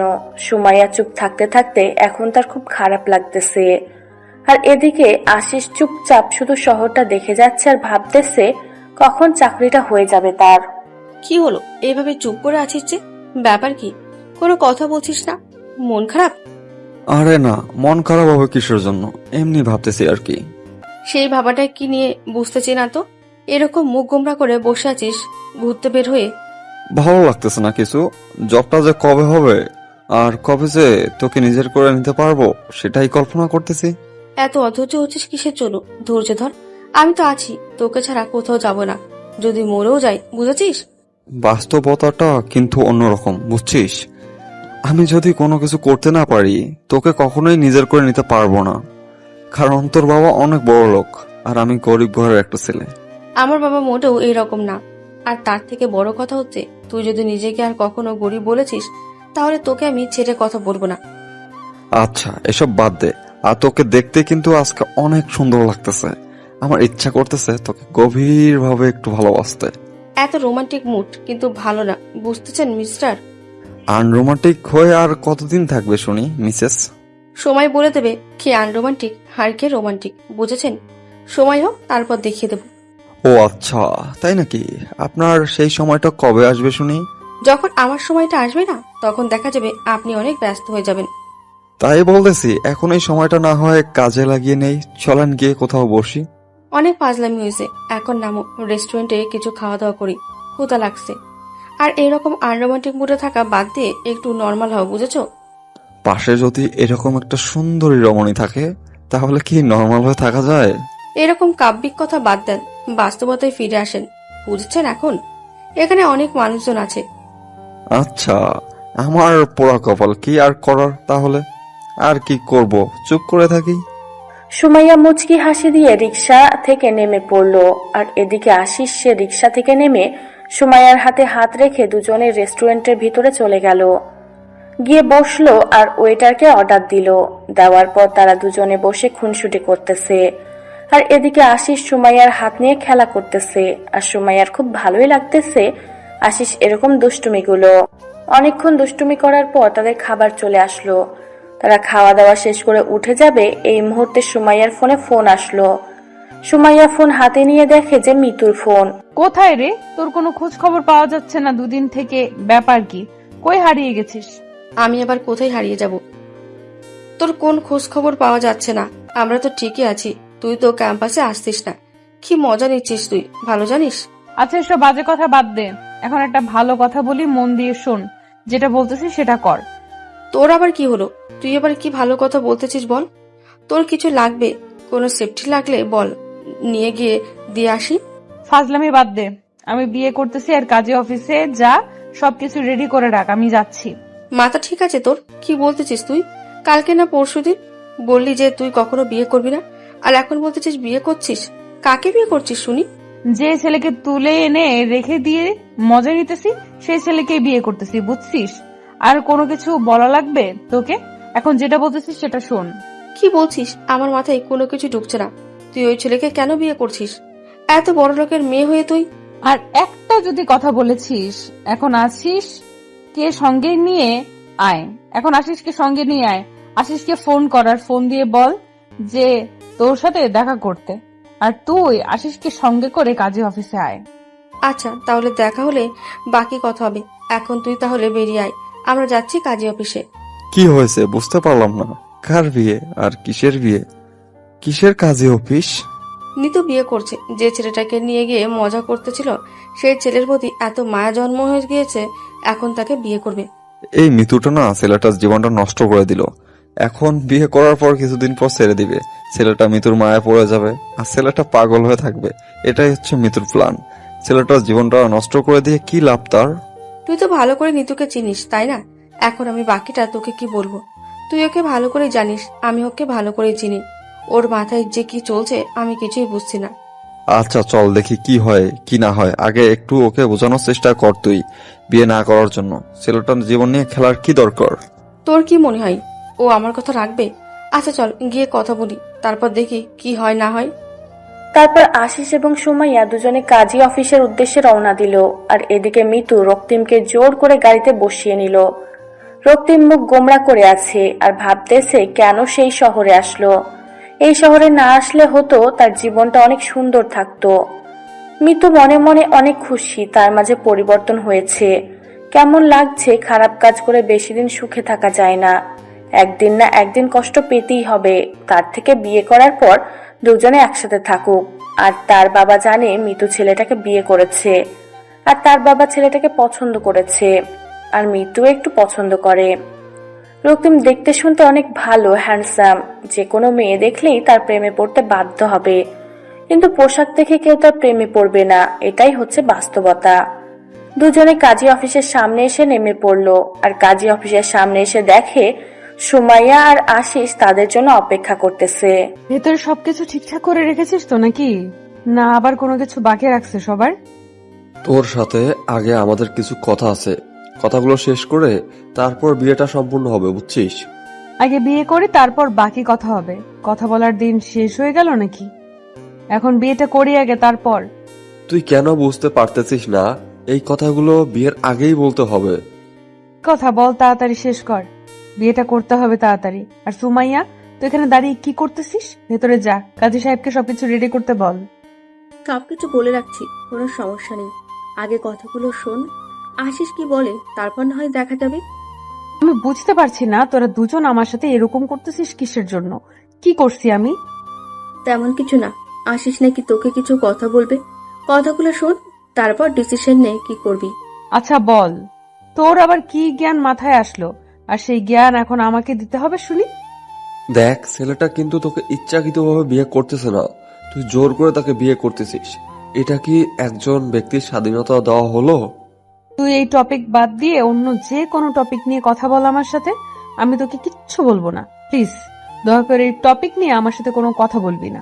দেখ দোস্ত, তুই একজন শিক্ষিত, তাই বলতেছি প্লিজ অশিক্ষিতদের মতো কাজ করিস না। ছেলেটার অবস্থা দেখ, একবার চোখ মুখ শুকিয়ে গিয়েছে ভয়ে। বলতেছি তো আমি সবকিছু ঠিক করে নেব। তুই কি আমাকে ভালো হওয়ার সুযোগ দিবি না নাকি? আর যদি এখন বলিস ছেলেটাকে ছেড়ে দিতে, তাহলে ছেড়ে দেব, কিন্তু পরে আবার আমাকে কোনো কিছু বলতে পারবি না। তুই কি ছেলেটাকে বিয়ে করে ভালো হয়ে যাবি? কিছুদিন পর তো ছেলেটাকে তোর ভালো লাগবে না, তখন ছেলেটাকে ছেড়ে দিবি আর ছেলেটা তোর মায়ায় পড়ে যাবে। তখন কি হবে ছেলেটার? একটু ভেবে দেখেছিস? কারো মায়াতে তো কখনো পড়িসনি। হয়েছে, এখন চুপ থাক। আমি এসব নিয়ে কথা বলতেছি না। যা ভেতরে গিয়ে কাজী সাহেবের সাথে কথা বল, সবকিছু রেডি করতে। আমরা ভেতরে যাচ্ছি। আচ্ছা, তোরা দুজন ভিতরে গিয়ে কাজী সাহেবের সাথে কথা বল, আমি ছেলেটার সাথে কথা বলতেছি। আর আমাকে তো বিশ্বাস করিস নাকি? কে বিশ্বাস করি, কিন্তু এই বিশ্বাসঘাতকতা করিস না, যাতে করে আমাকে উল্টাপাল্টা কিছু করতে হয়। সেটাও কিন্তু ভেবে দেখিস। তাদের ভেতরে আয় দুজনেই। তারপর মিতু এবং সুমাইয়া দুজনে কাজী অফিসের ভিতরে গেল। এদিকে আশিস রক্তিমকে সাথে করে নিয়ে এক সাইডে গিয়ে দাঁড়িয়ে পড়ল। রক্তিমকে দেখেই বোঝা যাচ্ছে একদম ভয় আছে, কিন্তু আশিস এখন কি করবে বুঝতেছে না, যে সে এখানে কি করতে পারবে না, কারণ সেই ক্ষমতা তার এখানে নেই। আশিস রক্তিমকে সাথে করে নিয়ে আসলো একটু স্বাভাবিক করার জন্য। ভাইয়া, এত ভয় পাওয়ার কিছু নেই, বিয়ে তো করতেছে, আর যেভাবে কথা বললো তাতে মনে হচ্ছে না আপনার সাথে কোনো খারাপ কিছু করবে। ভাইয়া, আমার একটা অনুরোধ রাখবেন? আমি আমার বাবা মার ঠিকানা দিচ্ছি, আপনি গিয়ে তাদেরকে একটা জায়গায় রেখে আসবেন। আমি সেই ঠিকানাটা আপনাকে দিচ্ছি। আচ্ছা, এটা কেন করতে হবে? আপনার বাবা মা তো গ্রামে বাসায় আছে, ঠিক আছে, সমস্যা কি? ভাইয়া, আমি আপনার পায়ে ধরে বলতেছি, প্লিজ আমার এই উপকারটা করে দেন। আমার এই কাজটা আপনি করে দেন। আমি সারা জীবন আপনার কৃতজ্ঞতা প্রকাশ করব, প্লিজ। আচ্ছা ভাইয়া, আমি সবকিছু করে দেব। এখন তো কিছুক্ষণ আপনার সাথে আমি আছি না, আজকে সারাদিন তো প্রায় আপনার সাথেই থাকবো। সো যাওয়ার আগে আপনার কাছ থেকে ডিটেলস গুলো নিয়ে তারপর চলে যাব। ঠিক আছে ভাইয়া, একটু দয়া করে আমার এই কাজটা করে দিবেন ভাইয়া, প্লিজ। আপনাকে আমি অনুরোধ করতেছি। দেখেন ভাইয়া, আমিও কিন্তু বড়লোকের ছেলে না, আমি একজন কৃষকের ছেলে। আমি আপনার ব্যাপারটা বুঝতে পারতেছি, আপনার উপর দিয়ে কি যাচ্ছে। আমি আপনার উপকার করে দেব, নির্ভয়ে থাকেন। ধন্যবাদ ভাইয়া, আমার এই কাজটা করে দিলে আমি সারা জীবনের জন্য আপনার কৃতজ্ঞতা প্রকাশ করব। এখন আমরা ভিতরে যাই আর বিয়েটা করে নেন। আপনার নতুন জীবনের জন্য শুভকামনা রইল। আর কথা হচ্ছে যে মিতু যেটা বলবে সেটা শুনে চলেন, তাহলে হয়তো আপনি ভালো থাকতে পারবেন, না হলে আমার মনে হয় না আপনি ভালো থাকতে পারবেন। সেটাই তো করতেছে ভাইয়া। কেন যে এই শহরে আসলাম আর কেন যে আমার সাথে এরকমটা হলো, এটা কি আমার ভাগ্যে লেখা ছিল? আপনার সাথে ভালো কিছু হতে পারে, তাই খারাপ না তো কিছু হওয়ার চান্সও আছে। দেখা যাক ভাইয়া, আমার কপালে কি আছে। আশিস রক্তিমকে সাথে করে নিয়ে কাজী অফিসের ভিতরে গেল। কাজী অফিসের ভিতরে গিয়ে দেখে সবকিছু রেডি, খালি রক্তিমের সিগনেচার দিলেই হয়ে যায়। তারপর রক্তিমকে সিগনেচার দিয়ে দিল, আর তারা এখন থেকে দুজন বৈধভাবে স্বামী স্ত্রী। রক্তিমের জীবনটা নিমেষেই পাল্টে গেল, আর সাথে সাথে মৃত্যুর জীবনটাও। রক্তিম কোনোভাবে বুঝতে পারতেছে না যে মৃত্যু কেন এরকম একটা ডিসিশন নিল, আর কেনই তার জীবনটা নিয়ে খেলতেছে। সবকিছু শেষ করে তারা দুজন বাসার উদ্দেশ্যে রওনা দিল। আর সাথে আশিস এবং সুমাইয়া দুজনে তো আছে। আর এদিকে মিতুর বাবা অনেকটা রাগ নিয়ে বসে আছে, কখন মিতু বাসায় ফিরবে। কারণ মিতুর বাবা সবকিছু জেনে গিয়েছে যে তারা দুজন বিয়ে করেনি, এমনিতেই ছেলের সাথে রাত কাটাচ্ছে। আর এটা শোনার পর কোনো বাবা রাগটা চরম পর্যায়ে উঠতে থাকবে। মিতু গাড়ি থেকে নেমে যেই বাসার দিকে পা বাড়াবে, তখনই মিতুর বাবা মিতুর গালে এসে থাপ্পড় মেরে দিবে। তোর বাচ্চা, তোকে আমি স্বাধীনতা দিয়েছি বলে এই না যে তুই যে কোনো ছেলের সাথে রাত কাটাবি। আমার আজকে লজ্জা হচ্ছে যে বাবা হয়ে তোকে আমি এরকম কথা বলতেছি। এর আগে আমাকে মেরে যেতে পারতি। বাবা একটু রাগটা কমাও, রাগটা তুলিও না, সবকিছু বলে দাও আমাকে। তুই আমার একমাত্র মেয়ে, তার জন্য তোকে আমি সবকিছু ছেড়ে দিয়েছি। তার জন্য এই নোংরা জঘন্যতম কাজ করবি, আমি এটা কখনো মেনে নিতে পারবো না। বাবা, তোমাকে কে বলেছে আমরা বিয়ে না করে একসাথে থাকতেছি? এই কথাটা তোমাকে কে বলেছে সেটা বলো। আমি কি কোনো কিছু বুঝি না? একজন বিবাহিত মানুষকে দেখলে বোঝা যায় তার চাল চলন। তুই যে ছেলেটার সাথে যে ব্যবহারগুলো করিস সেটা কি আমি দেখি না? বাবা দেখো, আমি এমন কোনো ভুল কাজ করিনি যার জন্য তুমি আমাকে মারতেছো। এই দেখো ডকুমেন্ট, আমরা বিয়ে করেছি। তোরা আজকে বিয়ে করেছিস, এর আগে যে 5-6 দিন একসাথে ছিলি এটা তো বিয়ে করেছিলি না, তাই না? আমার ভুল হয়েছে বাবা, আমাকে ক্ষমা করে দাও। আমি আমার ভুলের প্রায়শ্চিত্ত করার জন্য বিয়ে করেছি। এখন কি ভেতরে যেতে দেবা নাকি এখান থেকেই বেরিয়ে যাব? মিতুর বাবা আর মিতুকে কোনো কিছু না বলে বাসার ভিতরে প্রবেশ করতে দিল। একমাত্র মেয়ে, ভুল করেছে, স্বীকার করেছে, এখন বিয়ে করে নিয়েছে। তার জন্য মিতুর বাবা মানে খান সাহেব আর রাগ করে থাকতে পারলো না। একমাত্র মেয়ে কিছু বলতেও পারতেছে না, কিছু করতেও পারতেছে না। চুপচাপ এক সাইডে গিয়ে দাঁড়িয়ে বলল। মিতু রক্তিমের হাত ধরে নিজের রুমে নিয়ে আসলো, আর সাথে আশিস এবং সুমাইয়া রুমে আসলো। কুত্তার বাচ্চা, এখন বল, কোনো তো সমস্যা আছে এখানে থাকতে? দেখেন ম্যাডাম, আমি কিন্তু একজন মানুষের বাচ্চা। তা কি হয়েছে? তোকে আমি কুত্তার বাচ্চাই বলে সম্বোধন করবো, তোর কোনো সমস্যা আছে? আচ্ছা, আপনার খুশি, আমি তো আপনার গোলাম। সব গোলামকে যেটা খুশি সেটাই বলে সম্বোধন করবে মালিক, এটা স্বাভাবিক। বুঝতে পেরেছিস? তাহলে এত বকবক করতেছিস কিসের জন্য? চুপচাপ আমার জন্য 1 কাপ কফি বানিয়ে নিয়ে আয়। আচ্ছা ঠিক আছে ম্যাডাম, আপনি যা বলবেন তাই। আর শোন, কাজের মেয়েকে বলিস বিস্কিট আর ফলমূল কেটে তাড়াতাড়ি রুমে পাঠিয়ে দিতে। আমার ফ্রেন্ডসরা এসেছে বললেই বুঝতে পারবে। ঠিক আছে, বলতেছি। আর আমি কফি বানিয়ে নিয়েছি, আপনারা বসেন ভাইয়া। কথাটা বলে রুম থেকে বেরিয়ে গেল রক্তিম। চোখের কোণায় জমে থাকা পানি হাতের বুড়ো আঙ্গুল দিয়ে মুছে ফেলে দিল। আজকে থেকে তার এই কান্নাগুলো চলবে না, সবকিছু তাকে মুখ বুজে সহ্য করে নিতে হবে। এটা খুব ভালোভাবে বুঝতে পারলো রক্তিম। চোখের কোণায় থাকা পানিগুলো বারবার গড়িয়ে পড়ার চেষ্টা করতেছিল, আর বারবার রক্তিম বুড়ো আঙ্গুল দিয়ে পানিগুলো সরিয়ে দিচ্ছে যেন কোনোভাবে গড়িয়ে পড়তে না পারে। তুই কেন ছেলেটার সাথে এরকম ব্যবহার করলি? তোর সাথে যদি এরকম কেউ ব্যবহার করে, ছেলেটা কান্না করছে। দেখ, আমি এত কথা বলতে পারবো না, ভালো লাগতেছে না। এখন চুপচাপ এখানে বস, অন্য কোনো বিষয় নিয়ে আড্ডা দে। এতদিন যা করেছিস, এখন অন্তত ভালোভাবে ব্যবহার কর ছেলেটার সাথে। এখন ছেলেটা তোর স্বামী। আচ্ছা ঠিক আছে, আমি ভালো চেষ্টা করব। এখন অন্তত প্লিজ হাত জোর করে বলতেছি, এসব বাদ দে, অন্য কোনো টপিক নিয়ে কথা বল। আর তোদের দেখা পাওয়া যাচ্ছে না আগের মতো, আসিস না, ব্যাপার কি? কিভাবে আসতে পারি বল? তোর বাসায় কি অবস্থা, আর কখন তুই কোন অবস্থায় থাকিস বলা যায়? আগের নিতে তো এখন নেই। তুই যে বলিস না আমি আগের মতোই আছি, কিন্তু তোরা আগের মতো নেই। তোদেরকে দেখে কেমন জানি লাগছে আমার একটু। ব্যাপার কি বলতো? কোনো ব্যাপার নেই, এখন আমরা যাচ্ছি। তোর বিয়ের কাজ কমপ্লিট করে দিয়েছি, এখন আমার কিছু কাজ আছে, আমি যাচ্ছি। সুমাইয়া, তুই এখন যাবি নাকি এখানে আড্ডা দিবি? আমি এখানে থেকে কি করব? আমার পড়াশোনার কিছু বাকি আছে, সেগুলো কমপ্লিট করতে হবে কালকে। আমার অ্যাসাইনমেন্ট আছে, সেগুলো জমা দিতে হবে। তাহলে চল, আমার ভাড়ার টাকাটা বেঁচে যাবে, তুই আমার ভাড়ার টাকাটা দিয়ে দিবি। আমি এক জায়গায় যাব তো। কুত্তা, এই ফকিরের মতো চলন বাদ দে, চাকরি কর, বুঝেছিস? চাকরি করে তাড়াতাড়ি বিয়ে কর। এভাবে আর কতদিন চলবি? তোর বিয়েটা না খেয়ে কি করে বিয়ে করতে পারি? তোর বিয়েটা খাবো, তারপর আমারটা ভেবে দেখবো। যেমন আজকে মিতুর বিয়ে হয়ে গেল, তোরটাও তো হয়ে যাচ্ছে কয়েকদিন পর। দেখা যাবে কে কার বিয়ে খায়, বুঝছিস? এখন চল, আর মিতু থাক, তুই আর আমরা তাহলে আসি আজকের মতো। কি বলতেছিস তোরা? এইসব না খেয়ে যাবি? আর আমার বাসায় এসে তোরা না খেয়েই যাচ্ছিস, আর আমি সেটা মেনে নেব? তোর বিয়ের খাওয়া যদি নাস্তা করিয়ে বিদায় করিস তাহলে ফুল হবে। কালকে দেখা কর, কালকে রেস্টুরেন্টে গিয়ে আমাদের ট্রিট দে, তারপর ভেবে দেখবো। এখন আমরা কিছু খাবো না। সেটা তো খাওয়াবো, কিন্তু এখন অন্তত নাস্তা করে যা। তোরা হয়তো অনেকক্ষণ ধরে কিছু খাচ্ছিস না, তোদেরকে দেখে বোঝা যাচ্ছে। আমরা ঠিক আছি, আমরা এখন যাচ্ছি। তুই থাক, একটু তোর স্বামীর সাথে গল্পগুজব কর, আর তার সাথে ভালো ব্যবহার করার চেষ্টা কর। তার মনের মধ্যে যে ভুল ধারণা আছে তোর জন্য সেটা ভাঙা। কথাটা বলে সুমাইয়া এবং আশিস দুজনেই বেরিয়ে গেল। আর এদিকে মিতু একা হয়ে গেল, বসে বসে ভাবতেছে আগে কতই না আড্ডা দিত। বেরিয়ে যেতে বললে বলতো যে কিছু না খেয়ে কখনোই যাবে না, কিন্তু আজকে দুজনেই না খেয়ে কেমনে জানি বেরিয়ে গেল। সবাই কেমন তার সাথে অন্যরকম ব্যবহার করতেছে। মিতু কি আসলেই রক্তিমের সাথে অনেক খারাপ ব্যবহার করে ফেলতেছে নিজের অজান্তেই?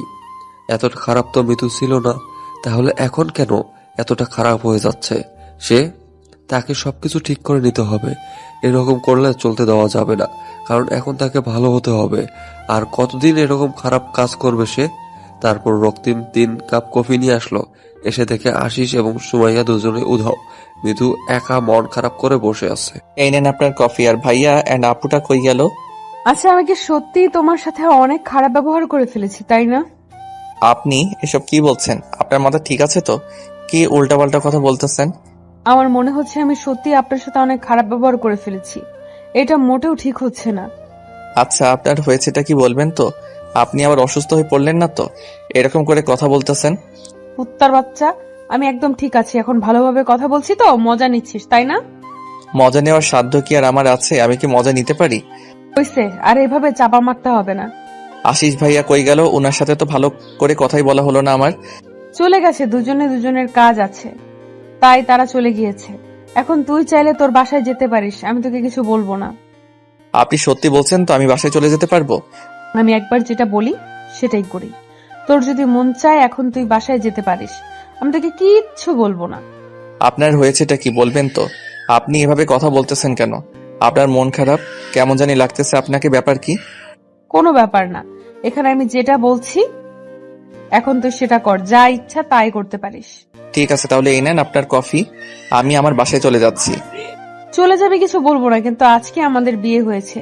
যদি কখনো মনে হয় যে আমার কাছে তো ফিরে আসা উচিত, ফিরে আসিস, আমি ভালো হয়ে যাব।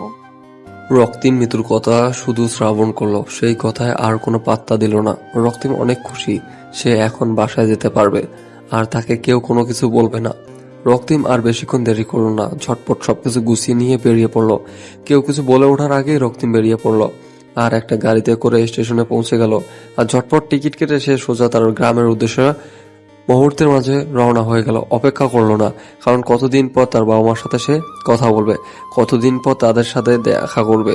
আর এদিকে মিতু একদম মনমরা হয়ে আছে, চুপচাপ হয়ে আছে। সে কি করবে না করবে ভেবে পাচ্ছে না। রক্তিম কোথায় চলে গেল এসব ব্যাগ গুছিয়ে নিয়ে? নিজ গ্রামে গিয়েছে, তার নাকি কিছু কাজ আছে, তার জন্য চলে গেল। তাহলে তুই ওর সাথে গিয়ে গ্রামটা ঘুরে দেখে আসতি, তোর মন ভালো হয়ে যেত, এবং মন খারাপ করে এখানে একা বসে আসিস। আমার যেতে ইচ্ছে করতেছে না, তাই আমি গেলাম না। ভালো লাগতেছে না কিছু, আমি একটু একা থাকতে চাই। এই সময়টা তো তোর রক্তিমের সাথে যাওয়ার উচিত ছিল, কারণ গ্রামে গেলে এমনিতেই তোর মন ভালো হয়ে যেত। যেতে ইচ্ছে করলে চলে যাব, তোমাকে বলা লাগবে না। যখন আমার যেতে ইচ্ছে করবে আমি ঠিকই চলে যাব। এখন তুমি গিয়ে বিশ্রাম করো, নাহলে অসুস্থ হয়ে পড়বে। দেখ, তোর যেটা ভালো লাগে তোর উপর তা, আর আমি জোর করতে পারি না। তোর মন যেটা চায় সেটাই কর। আচ্ছা বাবা, তাহলে তুমি গিয়ে বিশ্রাম করো, আমি একটু ঘুমাবো। ঘুম থেকে উঠে তারপর দেখি কি করা যায়, না হলে কালকে আমিও গ্রামে চলে যাব। তারপর খান সাহেব নিজের রুমে চলে আসলো এবং বিছানায় শুয়ে পড়লো। তার মেয়ের মতিগতি দেখে খান সাহেব সবকিছুই বুঝতে পারতেছে, কিন্তু খান সাহেব রাগারাগি করলো না, চুপ রইলো। এই অবস্থায় রাগারাগি করলে মেয়েটা খারাপ কিছু করে ফেলতে পারে, তাই এই টেনশনে তাকে রাগারাগি না করে চুপচাপ সেখান থেকে চলে আসলো খান সাহেব। খান সাহেব তো ছোট বাচ্চা না, তিনি সব খোঁজ খবর নিয়ে নিয়েছে তার মেয়ে কি করে না করে, কিন্তু একমাত্র মেয়ে বলে কিছু বলতে পারে না। যদি রাগ করে কোথাও চলে যায় কিছু বলতেও পারবে না। এখন তুই কোথায় যাবি? তুই যে বললি তোর কাজ আছে, কিন্তু আমার জানা মতে তোর কোনো কাজ নেই। আসলে ওই ছেলেটা আছে না রক্তিম, ওর বাবা মাকে একটা সেফ জায়গায় নিয়ে যাইতে হবে। কিসের জন্য জানি না, একটা ভয় কাজ করতেছে ওর মনে, তার জন্য আমাকে এই অনুরোধটা করেছে। কি বলতেছিস তুই? তুই কি আর গ্রামের বাসা চিনিস? আর তুই কেন এটা করতে যাবি? তোর কি ভয় লাগে না? আমার আবার কিসের জন্য ভয় লাগবে? এটা হয়তো মৃত্যু করেছে, তার জন্য হয়তো ছেলেটা ভয় পাচ্ছে তার বাবা মাকে নিয়ে। তুই চিনিস না, কিছু জানিস না, হুট করে ওই গ্রামে যাবি।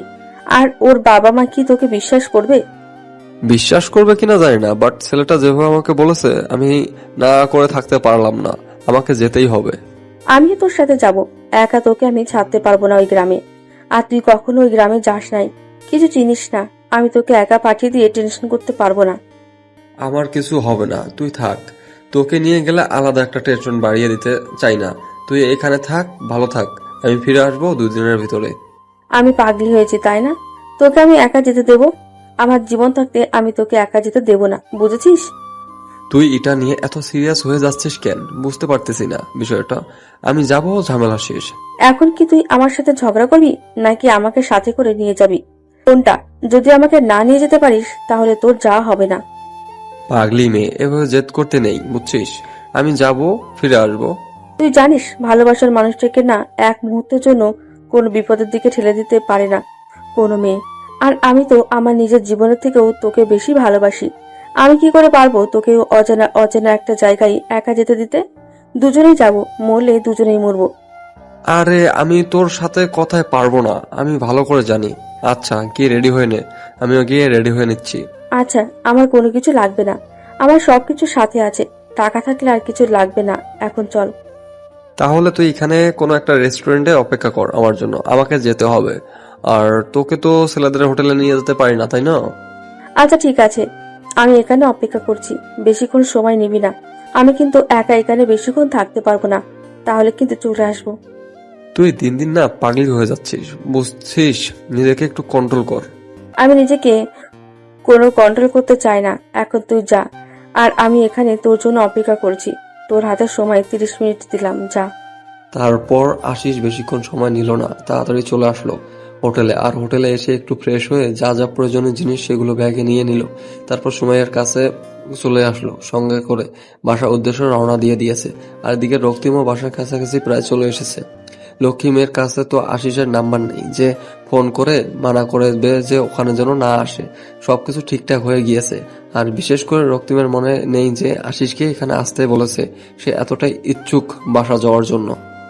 এদিকে রক্তিমের বাড়ির পঞ্চগড় কিছুক্ষণ পরে আশিস এবং সুমাইয়া দুজনে তাদের বাসায় এসে উপস্থিত হলো।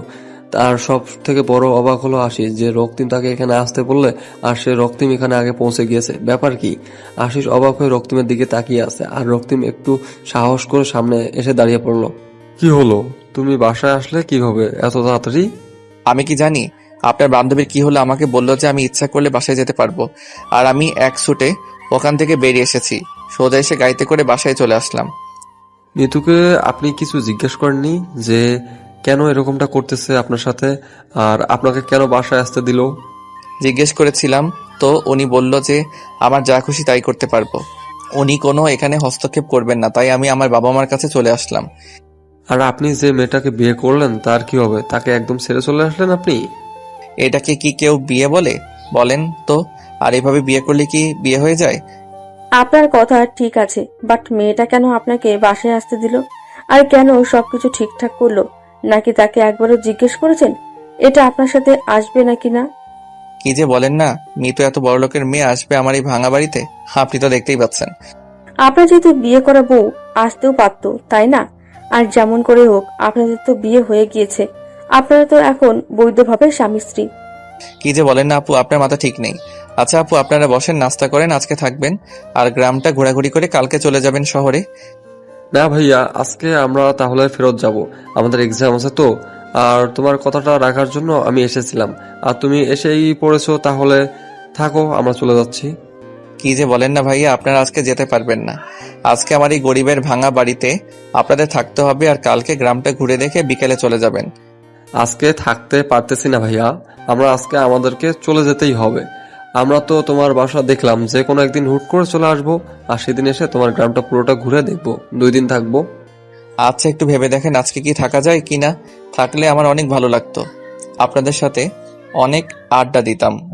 না ভাইয়া, তাহলে আমরা আজকে ব্যাগ যাচ্ছি, তোমার সাথে খুব শীঘ্রই দেখা হবে ইনশাল্লাহ। তারপর আশিস সুমাইয়ার হাত ধরে সেখান থেকে চলে আসলো। সুমাইয়া একটু অবাক লাগতেছে যে আশিস তো এরকম করে না, কারোর সাথে কথা বলে না, সবসময় হাসি খুশি ভাবে সবার সাথে কথা বলে। আজকে কেমন জানি একটা রাগ করে তার ভিতরে অনুভব করতেছে সুমাইয়া। কিন্তু সুমাইয়া কোনো কথা না বলে চুপচাপ করে আছে, কোনো কথা বললো না। হয়তো আশিস যেটা করতেছে ঠিক করতেছে।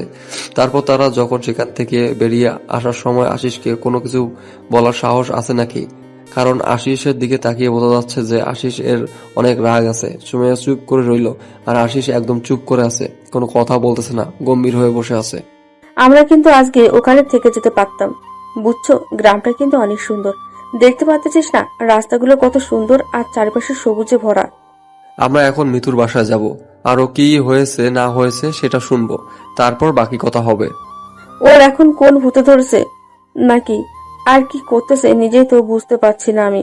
যতই হোক ও আমাদের কিন্তু অনেক ছোটবেলার ফ্রেন্ড, আর হঠাৎ করে কি এমন ঘটে গেল যে এটা করলো? আচ্ছা চল তাহলে নিতুর বাসায় যাই, গিয়ে দেখি ওর আবার কোনো বিভ্রতি ধরলো না তো, তারপর বোঝা যাবে এখন। তারপর সুমাইয়া এবং আশিস দুজনের মিতুর বাসার উদ্দেশ্যে রওনা দিল। মিতুর বাসায় গিয়ে দেখে বাইরে মিতু একা হাঁটাহাঁটি করতেছে আর ফোনে গান বাজতেছে। মিতু, সুমাইয়া আর আশিসকে দেখে অবাক হয়ে গেল। এই সময় তারা এখানে একটু আগে তো কাজের কথা বলে বেরিয়ে গেল। সব ভালোবাসা সবার মন মতো হয় না। যদি আজকে মিতু রক্তিমের সাথে এই ব্যবহারগুলো না করতো, আর রক্তিম থাকতো অপর প্রান্তে আর মিতু থাকতো অপর প্রান্তে, কেউ কারো দেখা পাইতো না। কখন কার জীবনে কি ঘটে যায় কেউ বলতে পারে না। কখন যে কার লাইফে কে চলে আসে কেউ সেটা বলতে পারবো না। উপরওয়ালা আগে থেকেই সবার লাইফে একজন ফিক্সড করে রেখেছে। আমরা যে এদিক ওদিক ছোটাছুটি করি এটা বৃথা, এটা নিজের সময় অপচয় করা ছাড়া আর কিছুই না। তোমার ভাগ্যে যে আছে তুমি ঠিকই একদিন তাকে খুঁজে পাবে, আর তার সাথেই তোমার যতদিন না দেখা হবে তুমি ততদিন কোনো মেয়ে বা কোনো ছেলের কাছে গিয়ে সুখে শান্তিতে থাকতে পারবে না। তোমার জন্য যে পার্মানেন্ট তার কাছে যাও, তোমার থেকে সুখী পারছেন কেউ হবে না। কিরে, তোরা দুজন আবার এখানে? তোরা না কোথায় যাবি? তোদের কি কাজ আছে? কাজের কথা বাদ দে, তোদের কি হয়েছে? রক্তিম বাসায় চলে গিয়েছে শুনলাম। তাকে যেতে দিয়েছি, নিজের সাথে নিজেই অনেক বোঝাপড়া করেছি, ছেলেটার সাথে অনেক অন্যায় করে ফেলেছি। তাহলে বিয়ের আগে এই কথাটা ভাবলি না কিসের জন্য? বিয়ে করেছিলি, ছেড়ে দিলি যে, আর এখন তুইও এদিকে তাকে নিয়ে ভাবতেছিস? বাদ দে ওসব কথা, আমার জীবন আমি দেখে নেব। এখন বল তোরা কি খাবি? তোদেরকে তাই খাওয়াবো। তাও একটু ভেবে দেখলে ভালো হতো বলছি। এই বিষয়টা নিয়ে এভাবে সবকিছু শেষ করে কি ঠিক হবে? বিয়ে করার পর একরকম দুজন দুই দিকে। আরে বাদ দে না, সব কোনো কথা বলে লাভ হবে না। এখন যা হওয়ার তা তো হয়ে গিয়েছে। এখন তোদের খবর বল, তোরা কবে বিয়ে করতেছিস? আমরা আবার কিসের বিয়ে করব? আমরা তো বন্ধু, আমাদের মধ্যে সবকিছু ঠিকঠাক আছে। কিসের কার সাথে কার বিয়ে? দেখ, একদম নোংরামি করার চেষ্টা করবি না। এইভাবে আমার কাছে লুকানো হচ্ছে, তাই না? ঠিক আছে। আসলে তুই তো আগে থেকে জানিস আমি আশিসকে পছন্দ করতাম, ওকে বলে দিয়েছি, আর আশিসও রাজি হয়ে গেছে, তাই একটু আর কি। ও আচ্ছা, তাহলে তো ভালো খবর। তো বিয়েটা কবে করতেছিস? কবে বিয়েটা অ্যাটেন্ড করতে পারবো? এই তো জবের জন্য ট্রাই করতেছি, জবটা হয়ে গেলে বিয়ে করতেছি, বেশি সময় নেব না। আমার বাবার অফিসের একজন ম্যানেজার লাগবে। তুই তো সেই পোস্টে নিযুক্ত হতে পারিস, যদি তোর খারাপ না লাগে যে তোর ফ্রেন্ডের রেফারেন্সে তুই চাকরি করবি। এটা যদি তোর ইগোতে না লাগে, আমাকে যদি ভালো বন্ধু মনে করিস, তাহলে আমি তোর জন্য কথা বলতে পারি। আমার আবার কিসের ইগো? তুই আমার বন্ধু, তুই আমাকে হেল্প করবি, আর আমি সেই হেল্প নিব না? আমি ওই রকম ছেলে না। আচ্ছা ঠিক আছে, তাহলে আমি আব্বুর সাথে রাত্রে এই বিষয়ে কথা বলে কালকে তোকে জানিয়ে দেব। ডাকে তুই একটু দেখে আসিস। আচ্ছা ঠিক আছে, তাহলে আমি যাবো, সমস্যা নেই। এখন চল, অনেক দিন থেকে ঘোরাঘুরি করা হয় না, একটু ঘোরাঘুরি করে আসি। আচ্ছা একটু ওয়েট কর, আমি ভেতরে গিয়ে তারপর গাড়ির চাবিটা নিয়ে আসতেছি। আমারও মন ভালো না, একটু বাইরে গেলে হয়তো মনটা ভালো হয়ে যাবে। তারপর তারা তিনজন বেরিয়ে গেল আড্ডা দেওয়ার উদ্দেশ্যে। যেদিকে তাদের ইচ্ছা করতেছে সেদিকেই যাচ্ছে। অনেকক্ষণ ঘোরাঘুরি করলো, রেস্টুরেন্টে খাওয়া দাওয়া করলো, অনেক মজা করলো। সবকিছু যেন ভুলে গিয়েছে এক মুহূর্তে মিতু। বন্ধুদের সাথে থাকলে কোনো কিছুই মনে পড়ে না, এটা স্বাভাবিক। সময়ে তারা ফাজলামি করে, নানা ধরনের টপিক নিয়ে কথা বলে। তারা পার্সোনাল লাইফে যত কষ্ট থাকুক না কেন, তার কোনো কিছুই মনে পড়ে না বন্ধুদের কাছে গেলে। এদিকে রক্তিম বাসায় এসে বাসার কাজ করতেছে, তার বাবাকে সাহায্য করতেছে কাজে, তার আম্মুকে হেল্প করতেছে। অনেকদিন পর রক্তিম মনে হচ্ছে যে নিজের ভিতরে স্বস্তি খুঁজে পেয়েছে, সবকিছু শেষ করে দিয়েছে সেখানে। অনেক ভালো কাটাচ্ছে দিনকাল। এভাবে চলতে থাকলে প্রায় আজকে 6 মাস হয়ে গেল, কেউ কারো কোনো খোঁজ খবর নিচ্ছে না। আর এদিকে আশিস এবং সুমাইয়া বিয়ে করে নিয়েছে 2 মাস হলো, আর আশিস কখনো রক্তিমের বাসায় যায়নি এবং মিতু কখনো খোঁজ খবর নেওয়ার চেষ্টাও করেনি। আমরা তো বিয়ে করে ফেললাম, আর রক্তিম ভাইয়ের গ্রামে যাওয়ার কথা তো আমাদের ছিল, গেলাম না। চলো না এই ছুটিতে ওই গ্রামে গিয়ে কাটিয়ে আসি। আরে আমি তো ভুলেই গিয়েছিলাম ওর বাসায় যাওয়ার কথা, তুমি মনে করে দিয়েছো। যাই হোক, ভালোই হলো। তাহলে কালকে তুমি সবকিছু রেডি করে রাখিও, পরশুদিন যাব। আচ্ছা ঠিক আছে, মৃদুকে সাথে করে নিয়ে গেলে কেমন হয়? আমি ওকে বলবো না যে আমরা রক্তিম ভাইয়ের বাসায় যাচ্ছি। আইডিয়াটা কিন্তু মন্দ না, অনেকদিন থেকে সবাই একসাথে কোথাও যাওয়া হয় না। আমি অফিসের কাজে ব্যস্ত থাকি, তুমি বাসার কাজে ব্যস্ত থাকো। মিথু যে কি করতেছে তেমন খোঁজ খবর নেওয়া হয় না। আচ্ছা তাহলে তুমি গিয়ে ফ্রেশ হয়ে নাও, আমি তোমাকে খাবার দিচ্ছি রাত্রে। এখন মিতুকে জানাবো যে আমরা ঘুরতে যাচ্ছি, তুই আমাদের সাথে চল। আচ্ছা ঠিক আছে, তোমার যেটা ভালো মনে হয় সেটা করো, কিন্তু মিতু যদি বুঝতে পারে তাহলে হয়তো যাবে না। হয়তো তুমি মিতু ভুলে গিয়েছে ছেলেটাকে। তুমি পাগল নাকি? আমি ওকে বুঝতে দেব নাকি? আমি ওকে কিছুই বলবো না, শুধু বলবো যে আমরা ঘুরতে যাচ্ছি, তুই আমাদের সাথে যাবি। আচ্ছা বউ পাখি, তাহলে তুমি তোমার কাজ চালিয়ে যাও, আমি ফ্রেশ হয়ে হচ্ছি। আশিস তার কাজে ব্যস্ত হয়ে পড়লো, আর সুমাইয়া মিতুকে সবকিছু জানিয়ে দিল। মিতু রাজি হয়ে গেল, কারণ অনেকদিন থেকে সে ঘরবন্দি হয়ে আছে, কিছু ভালো লাগতেছে না, বাইরে গেলে অবশ্য ভালো লাগবে। তার জন্য রাজি হয়ে গেল। এক কথায় আজকে তারা রক্তিমের গ্রামের উদ্দেশ্যে রওনা দিল, 3 জনে মিলে। মিতু এসবের কিছুই জানে না, মিতু এই রাস্তা চেনে না বা কখনো রক্তিমের বাসায় যায়নি, কোনো কিছু জানে না, কোথায় যাচ্ছে না যাচ্ছে। মিতু শুধু জানে তারা ঘুরতে যাচ্ছে। যখন গ্রামের আঁকা বাঁকা মেঠো পথে গাড়িটা প্রবেশ করবে, তখন মিতু অবাক হয়ে গেল যে এত সুন্দর গ্রাম। মিতু অবাক হয়ে গেল, অপরূপ সৌন্দর্য ভরপুর একটা গ্রাম দেখতে পাচ্ছে তারা। রক্তিমের বাসায় এসে পৌঁছে গেল। এখনো মিতু জানে না যে এটা রক্তিমের বাসা। মিতু জানে যে এটা হয়তো আশিস বা সুমাইয়া দুজনের কারো একটা আত্মীয়র বাসা। তারা এখানে গ্রামে আসে, আর আশিস গাড়ি থেকে নেমে সবাইকে গাড়ি থেকে নামিয়ে নিল। তারপর 3 জনে হেঁটে যাচ্ছে বাড়ির ভিতরের দিকে। রক্তিম মাত্র বের হচ্ছিল খেলতে যাওয়ার জন্য। বিকেল হয়েছে তো তার জন্য মাঠে যাবে একটু খেলাধুলা করার জন্য। বাইরে এসে আশিস সুমাইয়াকে মিতুকে দেখে অবাক, আর সাথে মিতু আরো বেশি অবাক। আরে আশিস ভাইয়া, যে কি খবর, কেমন আছেন? আর এই গরিবের কথা তাহলে আপনার মনে পড়েছে? আরে কি যে বলো না ভাইয়া, বুঝি না, আপনার কথা কি ভোলা যায়?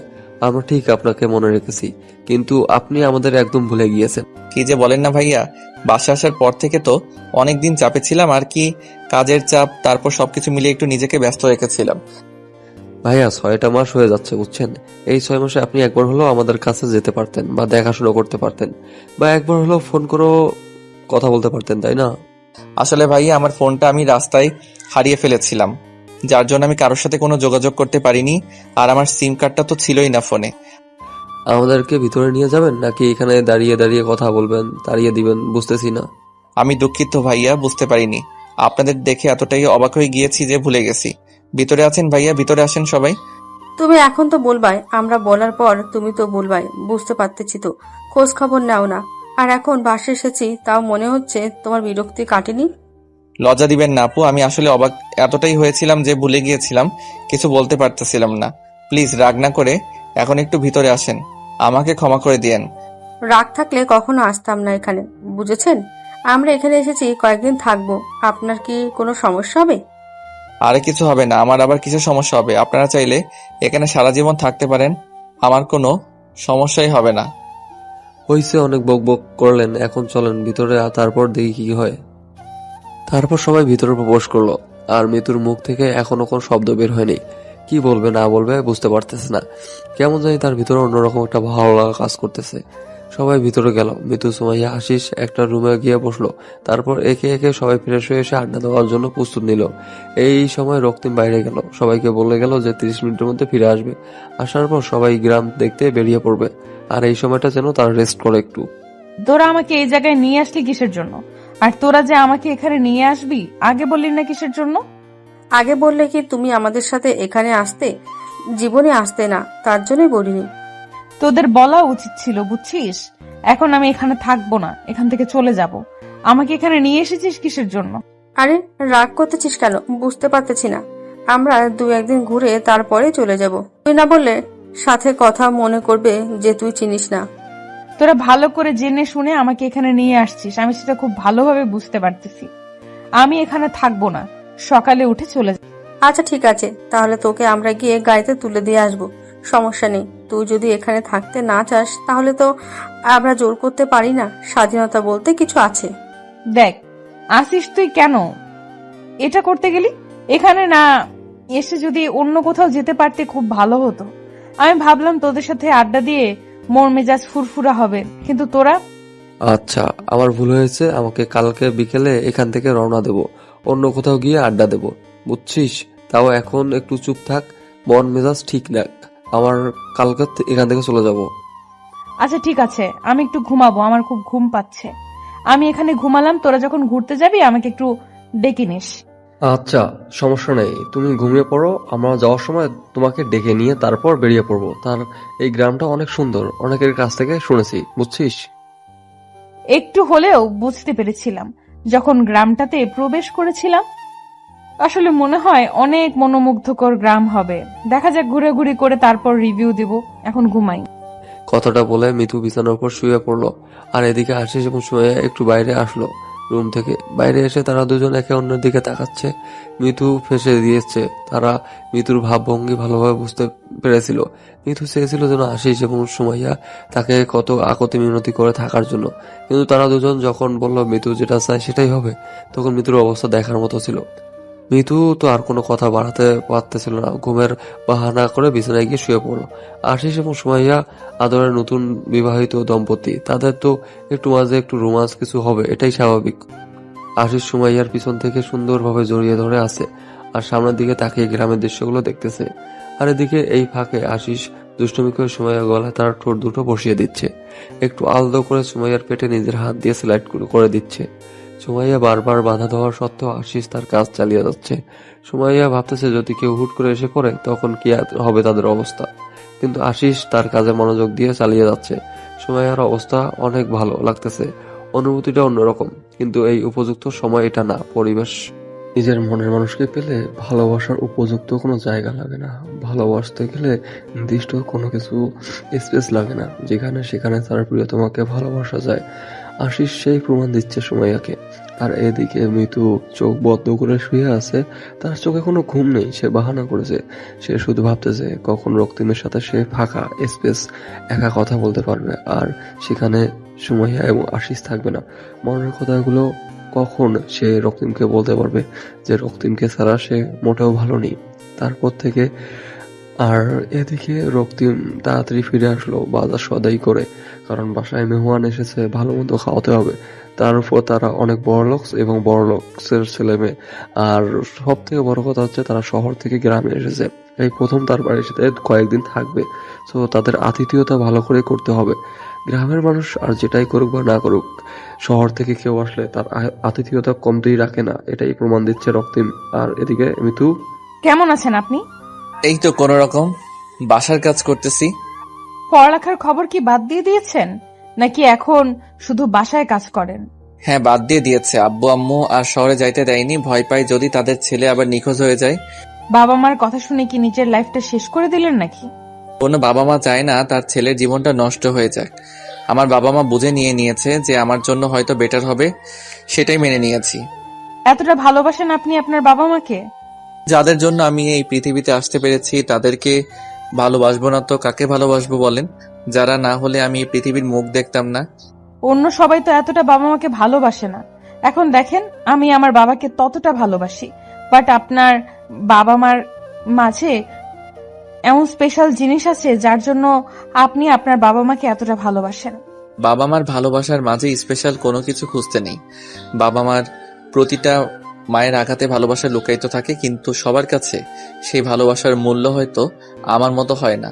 তার জন্য তারা হয়তো তার বাবা মাকে এতটা ভালোবাসে না। আমি আপনার সাথে যেটা করেছি সেটার জন্য আমি অনুতপ্ত। আমি আবার আপনার কাছে হাত জোর করে মাফ চাচ্ছি। যা হওয়ার তা তো হয়ে গিয়েছে, এখন সেটা নিয়ে আর কথা বলে লাভ কি বলেন? তাই বলতে চাচ্ছি, আমার জন্য আপনার জীবনটা নষ্ট হয়ে গেল। আমি যদি আপনার সাথে তখন ওইরকম না করতাম, তাহলে আজকে আপনি ভালো কিছু করতে পারতেন। এরকম গ্রামে খেটে খাইতে হইতো না আপনাকে। কই, আমি তো গ্রামে কোনো চাষাবাদ করি না। আমি একটা জব করতেছি ছোটখাটো, আর সেটা দিয়ে আমরা চলছি। আর বাবা খেতে কাজ করে। তাহলে তো ভালোই। তো এখন আপনার ভবিষ্যৎ প্ল্যানিং কি কি করবেন বা কি করতে চাচ্ছেন? কোনো প্ল্যানিং নেই, যা হবে দেখা যাবে। এইভাবেই চলে যাচ্ছে দিনকাল। কোনো প্ল্যানিং করে কোনো কিছু হয় না, যা হয় হুটহাট করেই হয়ে যায়। এটা অবশ্যই ঠিক বলেছেন, যা হয় হুটহাট করেই হয়ে যায়। প্ল্যানিং করলে কোনো কিছু হয় না, সেটা আমি এখন বুঝি। আর এখন আমি সবকিছু ভালোভাবেই অনুভব করতে পারি। তারপর বলেন, আঙ্কেলের খবর কি? বাসায় থাকে এখন নাকি এখনো বাইরের দেশে? বাইরের দেশেই থাকে। ব্যবসার কাজ না করলে তো উনি আবার ভালো করতে পারে না, তাই ব্যবসার কাজে সব সময় নিজেকে ব্যস্ত রাখে। আর আমি একা। আপনি একা থাকবেন কেন? আপনার টাকার অভাব আছে যে কোনো একটা ছেলেকে তুলে রাখলেই তো হয়, তাই না? জীবনে কিন্তু একবার ভুল করে, কিন্তু দ্বিতীয়বার ভুলটা কখনো করতে চায় না, যদি সেই মানুষটা জানে কাজটা ভুল। যাই হোক, অন্তত বুঝতে পেরেছেন যে আপনার কাজটা ভুল ছিল, আর আপনি সেটাতে অনুতপ্ত। দেখেন, ওরা দুজন কি সুন্দর উপভোগ করতেছে ওদের সুন্দর জীবনটা, আর আমরা। ওদের মাঝে নিঃস্বার্থ ভালোবাসা আছে, তার জন্য মনে হয় সুখী। আর আপনার মাঝে হয়তো সেই ভালোবাসা ছিল না। হয়তো আমি অন্যরকম ছিলাম, নিজের ভুলগুলো সব সময় ঠিক মনে করতাম। বাদ দেন এসব কথা বলে আর লাভ কি? চলেন সামনে গিয়ে বসি। ওইখানে সুন্দর একটা মনোরম পরিবেশ আছে। আমার মন খারাপ থাকলে আমি ওইখানে বসে থাকি। আপনি কি ভুলে যাচ্ছেন যে আমরা স্বামী স্ত্রী, আর আপনি কি ফিরে আসবেন না আমার লাইফে? আমি চাই আপনি ফিরে আসুন আমার লাইফে। আমি কি বলেছিলাম কখনো আপনার কাছে আমি কোন অধিকারে নিয়ে গিয়ে দাঁড়াবো না? আপনাকে তো কোনো অধিকার নিয়ে দাঁড়াতে বলিনি, আমি এসেছি অধিকার নিতে। চাইলে কিন্তু সবকিছু সম্ভব, বুঝেছেন? অনেকটা পথ পেরিয়ে এসেছি, অনেকদিন হয়ে গিয়েছে। এসব কিছু ভুলে যাওয়া উত্তম হবে। ভুলের ক্ষমা কি আপনি আমাকে কখনোই করবেন না? আমি অনেক আগেই আপনাকে ক্ষমা করে দিয়েছি, বুঝেছেন? এসব আমার মনে কোনো কিছু নেই, শুধু আমি আমার বাবা মাকে নিয়ে হাসি খুশি থাকতে চাই। কেউ সেই জায়গা থেকে একটু ভালোবাসা দিবেন, আমি আপনার কাছেই থেকে যাব। আমার আর একাকিত্ব ভালো লাগে না, বুঝছেন? মরে যেতে ইচ্ছে করে। একাকী থাকবেন কিসের জন্য? বিয়ে করেন, সংসার করেন, সুখে থাকেন। তো করেছি, তাই না? আর কতবার বিয়ে করতে বলেন? এটা নামের বিয়ে ছিল। আপনি চাইলে আমি আপনাকে মুক্ত করে দিব, সমস্যা নেই। আপনি অন্য কারোর সাথে সুখে থাকলে আমিও সুখে থাকবো। আমার জন্য কি আপনার মনের গহীনে কোনো ফিলিংস নেই? একটাবার ইচ্ছা করে না যে আমার সাথে সারা জীবন পার করে দিতে? ইচ্ছা করলে সব ইচ্ছা পূরণ হয় না। আপনার লাইফস্টাইল আর আমার লাইফস্টাইল রাত দিন তফাৎ। হ্যাঁ, আগে আমি ধনী গরিবের মাঝে অনেক পার্থক্য বুঝতাম, কিন্তু এখন সেটাকে আর পাঠ্য মনে করে না। এখন মনে হয় লাইফে সঠিক একজন মানুষ থাকা খুবই দরকার। সে ধনী হোক বা গরিব হোক, নিঃস্বার্থভাবে ভালোবাসতে পারলেই হলো। রক্তিম এবং মিতু এর মাঝে কথাবার্তা চলতেছিল, কিন্তু রক্তিম কোনোভাবে নিজেকে বিশ্বাস করতে পারতেছে না যে আদৌ কি মিতু তাকে সত্যি ভালোবেসে ফেলেছে, নাকি তার সাথে কোনো ফন্দি। কোনোভাবে সে নিজের সাথে নিজেই বুঝে উঠতে পারতেছে না। অনেক ঘোরাঘুরি করলো, ঘোরাঘুরি করে সন্ধ্যা হয়ে আসলো। আর সন্ধ্যার সময় গ্রামের পরিবেশের পরিবর্তন হয়ে যায়। সন্ধ্যার সময় যেমন শহরে একদম কোলাহল সৃষ্টি হয়, সেই কোলাহলটা গ্রামে নেই। মৃদু বাতাসে সে শরীর হালকা করে দিয়ে যাচ্ছে, মনটা একদম শান্ত ও নির্মল হয়ে যায়। সন্ধ্যা ঘনিয়ে এসেছে, তার জন্য তারা চারজন বাসায় ফিরে আসলো। সুমাইয়া এবং আশিস এসে তাদের রুমের ভিতর প্রবেশ করলো। তারা দুজন রুমে চলে গেল। এদিকে রক্তিম তার রুমে যাওয়ার জন্য প্রস্তুত হলো, আর সুমাইয়া তার রুমে চলে গিয়েছে অলরেডি। মিতু রক্তিমের পিছনে পিছনে প্রবেশ করলো। রক্তিম বেশ অবাক হলো, মিতু কেন এরকম করতেছে, কেন তার রুমে আসতেছে এভাবে, আর মিতু কি চাচ্ছে বুঝতে পারতেছে না রক্তিম। মিতুর এসব বাচ্চামি স্বভাব তার মোটেও ভালো লাগতেছে না। আপনার কি হয়েছে? আপনি এভাবে আমার পিছনে পিছনে আসছেন, ব্যাপার কি? কোনো ব্যাপার নেই, এখন থেকে আমি আপনার সাথে থাকবো, আর কোথাও যাচ্ছি না, শহরে ফিরে যাব না আর। এটা কিন্তু আপনি বোকামি করতেছেন, এটা ঠিক না। আপনি শহরে ফিরে যান, বুঝছেন? এটা আপনার জন্য ভালো হবে। এরকম পাগলামি না করাই ভালো। যে পাগলামি করে সারা জীবন সুখে থাকতে পারবো, আমি সেই পাগলামিটা করতে চাই আবারও। প্লিজ, আপনি বোঝার চেষ্টা করেন, এটা সম্ভব না। আপনি ফিরে যান এখান থেকে, ভালো হবে। আমি ফিরে যাওয়ার জন্য আসিনি এখানে। আমি যখন তোমাকে দেখেছি তখন আমি ডিসিশনটা নিয়েছি। আমি আর তোমাকে ছেড়ে কোথাও যাচ্ছি না, আমি থাকতে পারবো না। আপনার যা খুশি তাই করতে থাকেন, আমি ঘুমাবো। এখন আমাকে ডিস্টার্ব করবেন না। মাত্র সন্ধ্যা হলো, খাওয়া দাওয়া না করে ঘুমাবেন মানে বুঝতেছি না ব্যাপার। আমি প্রতিদিন এই সময় ঘুমাই। রাত 10টায় ঘুম থেকে উঠে খাওয়া দাওয়া করে কাজে চলে যাই। কাজ থেকে এসে রাত 2টায় আবার ঘুমাই। সো আপনি এখন যান, আমাকে ঘুমাতে দেন। বললেই তো আর হবে না যে ঘুমাতে দেন। আমি এসেছি, আমাকে তো